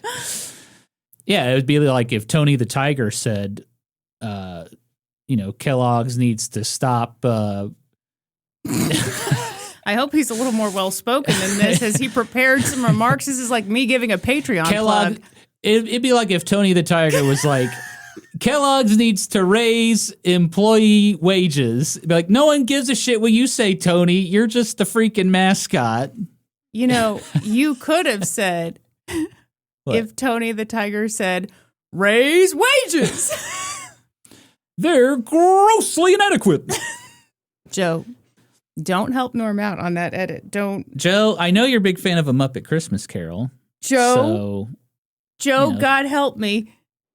The ghosts of help a bro out. Past, present, and future Christmas. I don't know. They're all coming for you if you help Norm out with that edit. He's going to help me. He's going to make it sound flawless. I don't know if that's nailed possible. it. Norm nailed it with that Tony the Tiger Joe joke. doesn't have magic. He just It's has AI. normal editing equipment. No, Premiere has AI function now. It'll sound beautiful. Great. I'm gonna look. My muscles are gonna be huge when AI goes over. So yeah, JCPenney was like, hell no, we're not doing credit. Growing up in Hamilton, Missouri, credit had ruined the lives of many farmers. While JCPenney built up his Golden Rule stores, he saw his competitors close their stores when minors failed to pay on their credit. Well, they shouldn't have been selling to kids. Ooh, sophisticated Little Johnny, joke. I don't think you know what you're doing with that pickaxe. Yeah. Hell, the freaking Great Depression was fueled by loans to buy stock. What? Nothing. I just really enjoyed the sentence. Hell, the freaking Great Depression. Gosh darn it. Mm-hmm. Now, JCPenney didn't consider all credit bad. I mean, he took out loans. Sometimes it was necessary for a business to operate. You got to buy merchandise. You got to open up a new store. What if you got a bunch of pubes and you need laser hair removal? You've got to get the loan. We get it. Yeah, 3 easy payments. You wish. Oh, man. How many pubes did he remove? He just didn't believe it was morally right to offer credit to customers. Because he was like, it will cause them to buy things they don't need. It's going to create debt. It's going to create financial strain on families. Cash was tried and true. It's a good ethical way to do business. What do you think of that? It's a little hypocritical just because he used credit himself. Right. But I do see what he's saying where it's like if a business wants to take credit to operate, it affects the business. Whereas if an ordinary family takes credit, it can hurt working class families and poor families. I get what he's saying, but it is a little hypocritical. I mean, It's also pretty paternalistic, I think. Well, it's that thing we talked about last week of control. Yeah. Yeah. Because who are you to say how much is too much risk for me? You know? Yeah. He was just trying, that was like a moral thing for him. And he had always run his stores that way. I got to do the morally right thing. And so he thought, I think credit is morally wrong for my customers. But not for him. me. No. And I think for him, it was like, yeah, if I take out a loan to buy all this merchandise, I'm willing to take the hit if it doesn't go well. But at least it's not affecting. Like, I guess he just didn't want to see people take out credit to buy like clothes. But I mean, if somebody does take out credit to buy clothes, and they're making that same calculation in their head of like, yeah, if this goes south for me, I'll take the hit. Yeah, no, I totally get it. Yeah. The other thing that affected him, and I mentioned it earlier, is like, yeah, he saw other stores where like they gave miners credit or railroad workers credit, and then, oops, the mine closes down, the railroad goes under, and that credit never gets paid back. Right. The store is affected. In order to raise money, they raise prices for other customers who maybe didn't pay on credit. See, now that sounds like the real businessman's argument. That was his argument. Yeah. It's irresponsible customers take out credit. It affects people who don't use credit. Okay. Because I have to raise prices. Uh-huh. But it is a little hypocritical because, yeah, he's taking out loans to operate his business. But either way, he's a big fan of cash only. However, consumers around the country felt very differently from JCPenney. Many families were now buying stuff on credit. Sears and Montgomery Ward offered credit. It was becoming a normal part of life in the United States. And adding credit to JCPenney stores would entice more customers. JCPenney had no choice but to go along with it. He was the Tony the Tiger of JCPenney now, as we've talked about. Although opposed to the idea, he continued his role as a company spokesman, and he talked to customers and stockholders about the credit change. Did they take him seriously? JCPenney? Yeah. Absolutely. Even when he was giving these lectures and he had no shirt on, just a handkerchief around his neck. He was nude. That's what Tony the Tiger wears, right? Just the... Yes. Am I making that up? No, you're right. Okay. I hate credit.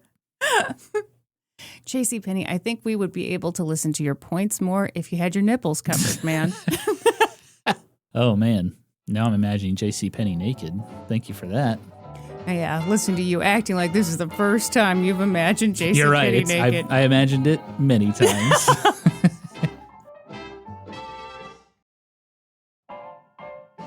Adding credit to stores wasn't the only big change. During the 1960s, the JCPenney company started their catalog business. Customers could order a plethora of new items and have them shipped directly to them or to stores for pickup. Kristen, I believe your grandmother worked in the catalog department of JCPenney, right? She sure did. Man, and oh she man. loved it, right? Hell yeah. I was about to say no one loved JCPenney more than she did. But honestly, I think a lot of people who worked at JCPenney really loved it there. My grandma Back in the day, yeah. loved working in that catalog department. And oh my gosh, she kept the catalogs. Of course, we threw them all away. But I mean, I remember flipping through the catalog as a little girl and being dazzled by the array of offerings. Oh my God, look at this Worthington skirt. I thought it was pretty glamorous, Norm. Look, Sheree, gay mode hosiery. Yeah. JCPenney also started opening a new kind of store. They were called full-line stores. They sold everything: clothes, appliances, auto parts, furniture, hardware, sporting goods. They sold auto parts? Yeah. Full-line department store. You could buy a JCPenney branded gun, which is that's terrifying. Amazing.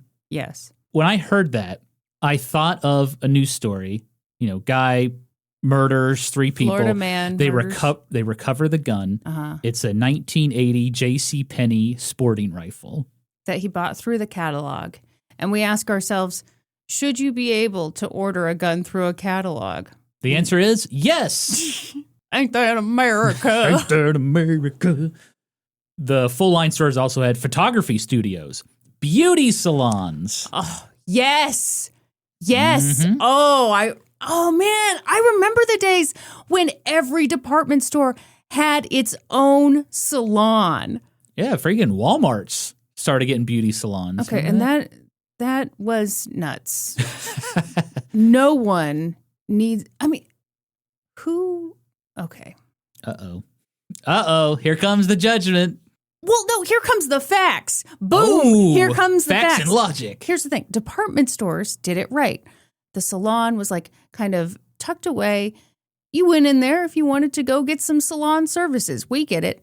The Walmart salons, it used to be you could be checking out, buying your eggs, your auto parts, your gun, whatever you bought. Right. And you just glance aside and there's some woman in a massage chair getting her calluses buffed off. Yeah. You think Right it was a there. little too out in the open? Should have hid it from the customers? Way too out in the open. Okay. As someone who takes her calloused feet to professionals every now and again, the last place I would want to be is on display somewhere. Listen, I totally get it. Because you know what else was out in the open in Walmart's? What? The Subways. And how embarrassing Yeah. me ordering 2 footlongs for Yes. lunch. And everyone sees me. And they see you sadly eat both of them in one long line. I would go to my car and eat them. No one's going to see Well, me. then everyone just assumes you have a friend. That was the idea. Just picking this up for me and my best friend. I love myself.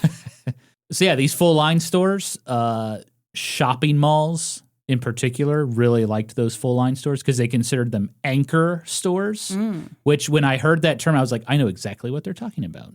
Well, yeah, we all do. Well, I'm a little behind the times, you know. Well, how far behind the times are you?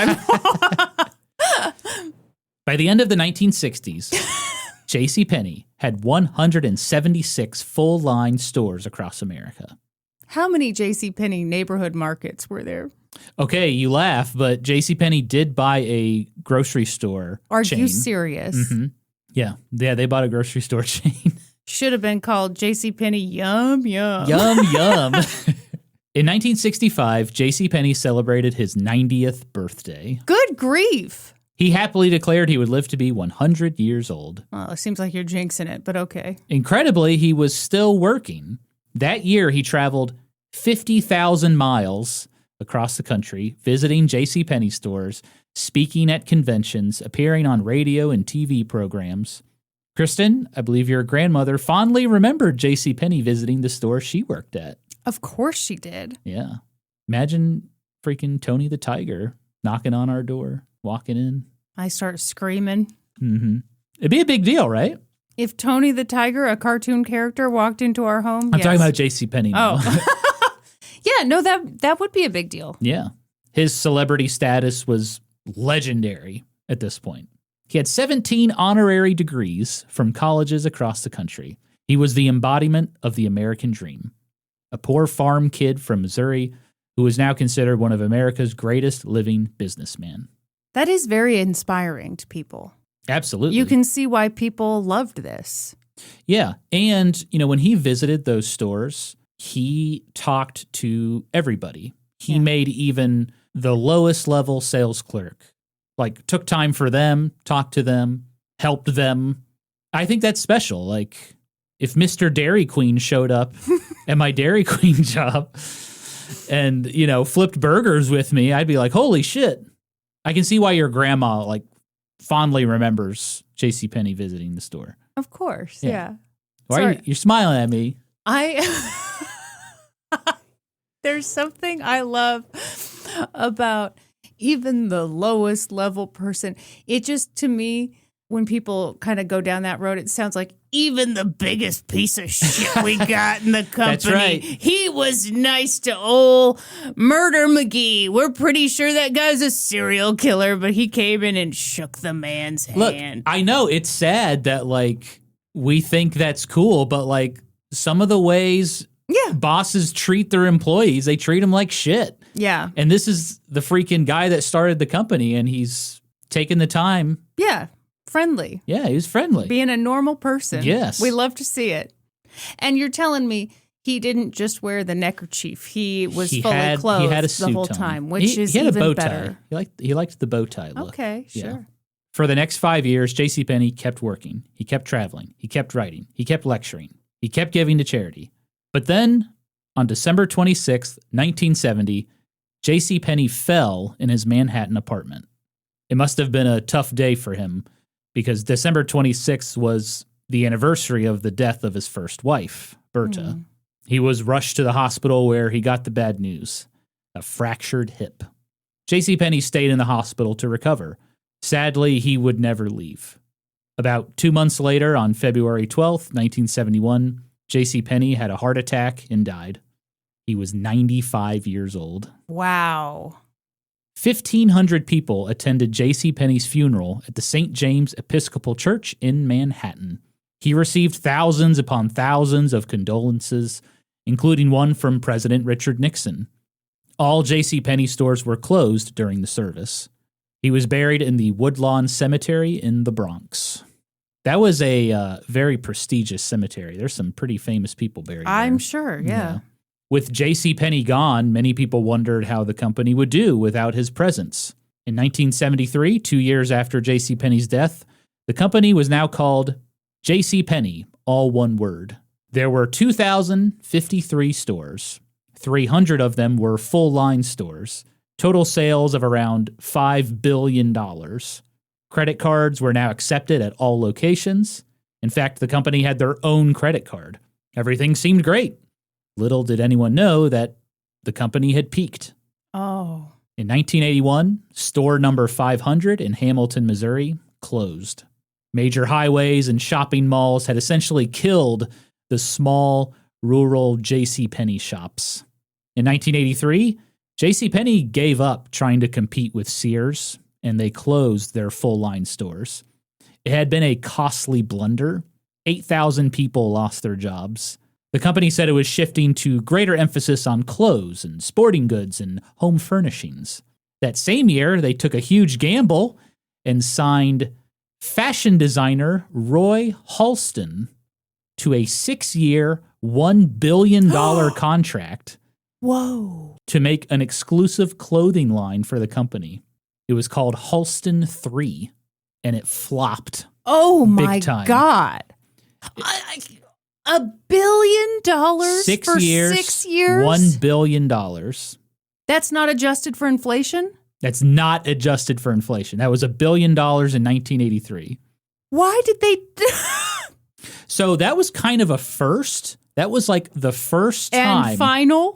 It actually set off a series of big-time fashion designers making a clothing line for like smaller Well, yeah, I mean, we know stores. this. We know this. We know this. But $1 billion? 6 years, $1 billion. And it flopped for both people. So like... No, the dude who got $1 billion... Well, hang on. Okay.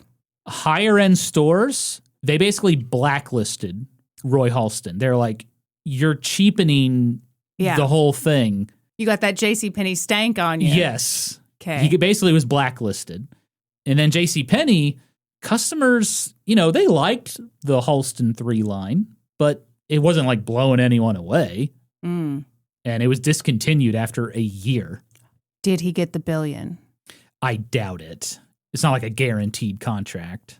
After a year, I'm sure there's some clause where they're like, we can get out of this. I don't know. Because if he felt like he was stanking up his reputation... Yeah. Oof. Once again, I feel weird feeling sorry for someone who absolutely got paid just fine. But anyhow. Apparently there's a Netflix documentary about that fella. Really? Yeah, and they talk about the JCPenney deal. Okay. We'll have to check it out. Mm. In 1989, JCPenney tried a television shopping channel. It flopped. Was this before QVC? I think it was QVC was around. Okay. And QVC actually acquired the channel. Because it was just, yeah. In 1992, JCPenney's wife, Caroline, passed away at the age of 96. She was buried next to him. During their 45 years of marriage, Caroline was an endless source of support. And after his death, she carried on his legacy of helping people.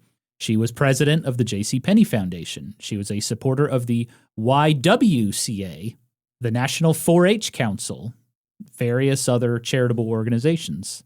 That same year, in 1992, the JCPenney Company celebrated its 90th anniversary in Kemmer, Wyoming, the home of James Cash Penney Jr.'s first Golden Rule store.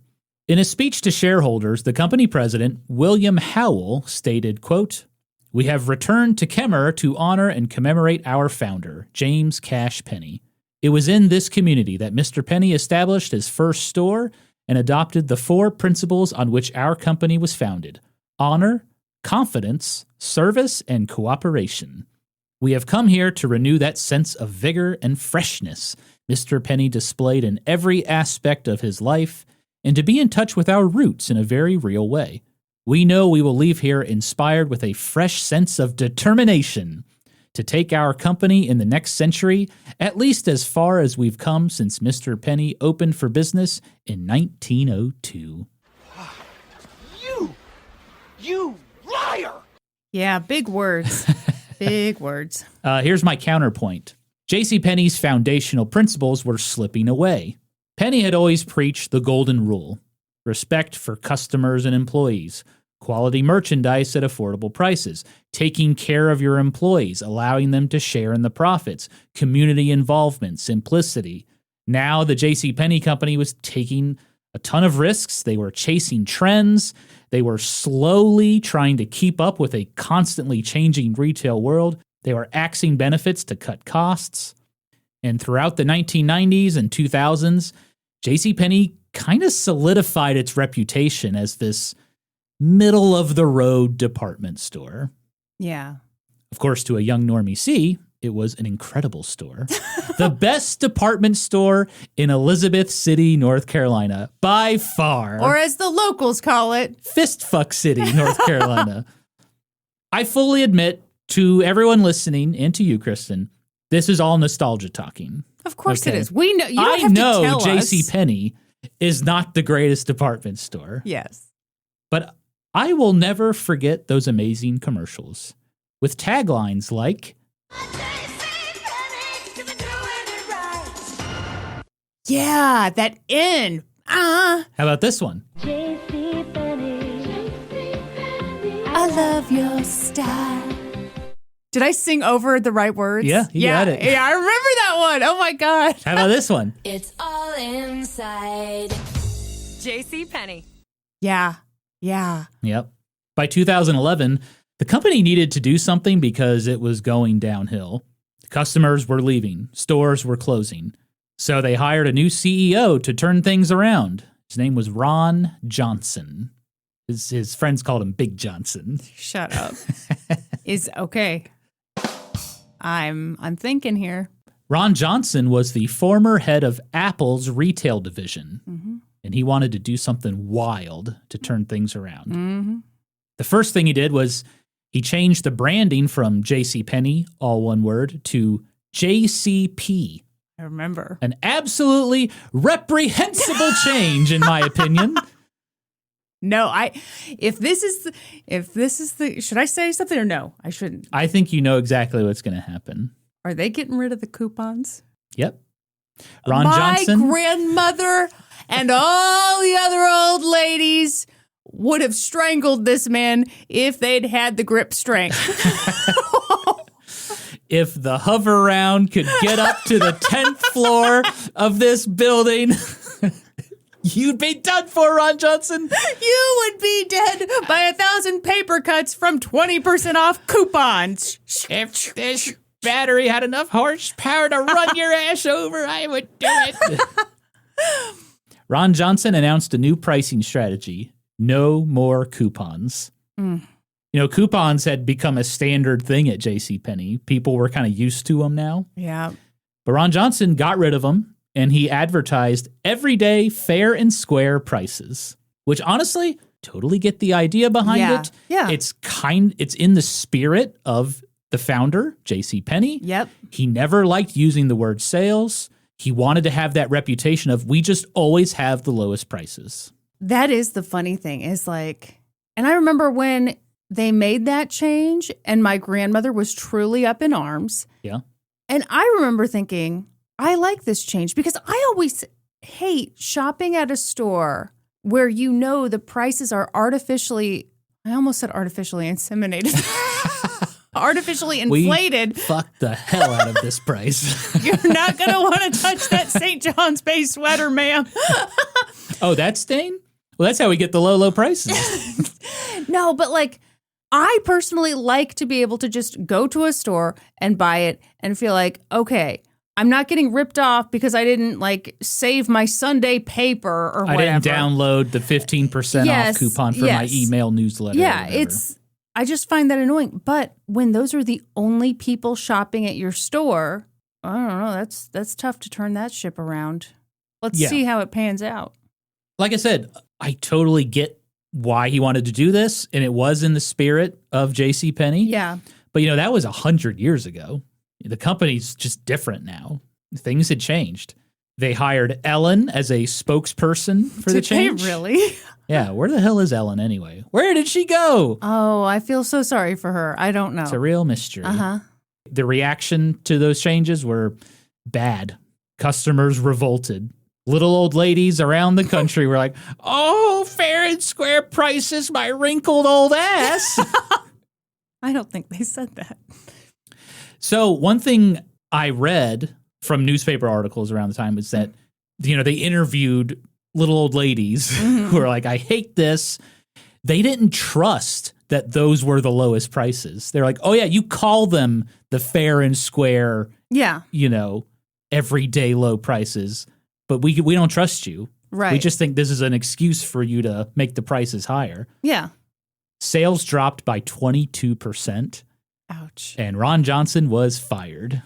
And thank God they brought back the name JCPenney. They got rid of that stupid JCP rebranding. See, I don't think that's stupid if you're trying to completely reinvent yourself. Listen, I'm just a big fan of Mr. Penny. I read his autobiography. I fell for it, hook, line, and sinker. He's the greatest man that ever walked this earth. Norm, were you in there with the little old ladies yelling at Ron Johnson? Did it reek of rain bath at that protest? You tell him, Grandma. Ooh, rain bath's on sale earlier, actually. JCPenney stores continued closing throughout the country, and the COVID-19 pandemic was the final death knell. On May 15th, 2020, the company filed for bankruptcy. It was subsequently purchased by Catalyst Brands, and they own Aeropostale, Brooks Brothers, Eddie Bauer, Nautica, and Lucky Brand jeans. Today, they operate around 650 JCPenney stores. Needless to say, JCPenney is certainly not what it once was. Employees complain about low pay, limited hours, understaffed stores, less interaction with customers, having to push the company credit card with a ridiculous APR rate of 34%. Oh, now that's something JCPenney would have hated.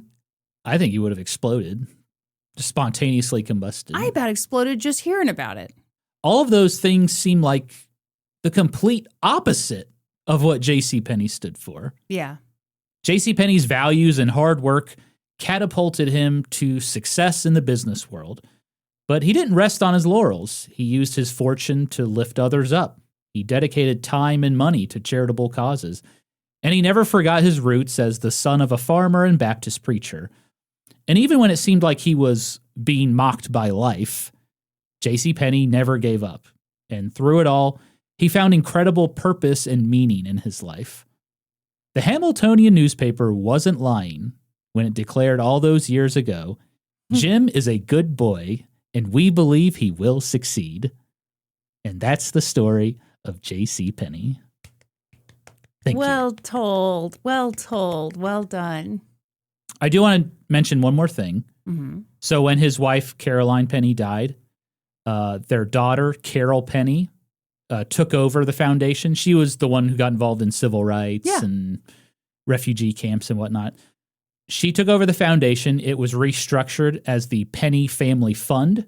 Carol was a lifelong champion of social justice, and thanks to her influence, the Penney Family Fund now focuses on helping organizations that tackle racial, environmental, and economic justice. Carol Penney died in 2002, but her children and grandchildren still run the Penney Family Fund today. Wow. Which is keeping JCPenney's charitable legacy alive. That is so cool. Yeah. Well, there you go, history hoes. Next time you step into a JCPenney, maybe you'll see it a little differently. Next time you try on that St. John's Bay polo, maybe it'll fit a little differently. Keep going. I feel like there's more here, Norm. When you send your 8-year-old kid into that photography studio, the flash of the camera will shine a little brighter. Yeah, because they're definitely still doing those studios. Well, Kristen, what do you think? Should we do more histories of huge retail companies? You know, I actually really enjoyed this. Thank you. Yeah. I guess it was more about the man, not the company, but it was interesting. I do think in your telling, perhaps in his telling of his life, his mom doesn't get enough credit. Probably not. No, definitely not. Mm-hmm. His mom was left to fend for herself when her husband died. JCPenney left her some money to help get her by. And boom, the second he needed it, which was by his design, because he shat the bed with his business, he reached out to his mom and essentially said to her, oops, that wasn't a gift. Please give it back to me. Yeah. And she said, no problem. Yeah, she gave him everything. Yeah. I don't think it's accurate to say she was left to fend for herself. She had other children still in Hamilton who helped her with the farm. Sure. But I see your point. Mm-mm-mm. So what company should I cover next? Little Caesars? Oh, my God. Papa John's. Papa John's? I do love a good rise and fall story. Oh, well, Papa John's. I mean, whoo, that's a hard fall. Remember that clip of him after he was... It's all I'm thinking about. He was outed as the CEO. Uh-huh. You mean ousted as... We just found out he's the CEO. Holy shit! He was ousted as CEO. And he did that interview, and he was like, I've eaten 30 pizzas in the past 15 days. And he looked like a slice of pizza. That man was red and wet, okay? Yes, greasy. Sometimes you don't have to tell people that you're only eating He pizza. was shining like a diamond. Like a ruby. Yeah. So that's a fun story. Mm-hmm. History hoes, let me know if there's any other company histories you want to know about. I really enjoyed this. This was fun. It was really good. Yeah. Really good. And, you know, it's funny. Now we're to the end of the episode, and I said, I'm going to read comments from the subreddit about A Muppet Christmas Carol, but I've already shat all over A Muppet I don't think it's necessary. Yeah. Yeah. How long have we been recording? 2 hours, 18 minutes. Oh, geez. Okay, yeah, we should wrap this up. This Let's has been do it. very fun. Yes. Just a reminder, we are on break for the month of June. We've been working our little butts off for an entire year. No breaks, baby. It's been fun. Yeah, we launched this podcast a little over a year ago. We're taking our first official break. That's right. I'm so excited. I've got big dreams of working ahead. Huh? Oh, wow. Oh, yeah, that's definitely going to happen. We'll make sure we save the receipt on that one. I'm going to be coming in fully prepared in July. No, but like I said, we will be updating the feed every week, so there will still be stuff in the feed for you folks. But Absolutely. if you want more, and of course you do want more, patreon.com/oldtimeypodcast. If you sign up at the $10 level in the month of June, you get 50% off. 50% off. We're still doing trivia in June. We're still doing a bonus episode in June. So we're still in the Discord, and it is popping like a bubble wrap dolphin. absolutely. Flipping and flopping. Wow. And you know what they say about history hoes, Norm? We always cite our sources. And we also say Norm never has the document pulled up in time, so he scrambles. And Kristen has to be a pro and just speak to the camera directly, my dears. Are you ready? That's right, Kristen. For this episode, I got my information from the books Creating an American Institution, The Merchandising Genius of JCPenney by Mary Elizabeth Curry, JCPenney, The Man, the Store, and American Agriculture by David Kruger, and 50 Years with the Golden Rule by James Cash Penney Jr. That's all for this episode. Thank you for listening to An Old Timey Podcast. Please give us a 5-star review wherever you listen to podcasts, and while you're at it, subscribe. Support us on Patreon at patreon.com/oldtimeypodcast. Join the Reddit community, r/oldtimeypodcast. Follow us on Facebook and YouTube and Instagram at Old Timey Podcast. You can also follow us individually on Instagram. She is the beautiful Kristen Pitts Caruso. My God. I go by Gaming Historian, and until next time, toodaloo, ta-ta, and cheerio. Goodbye. Bye.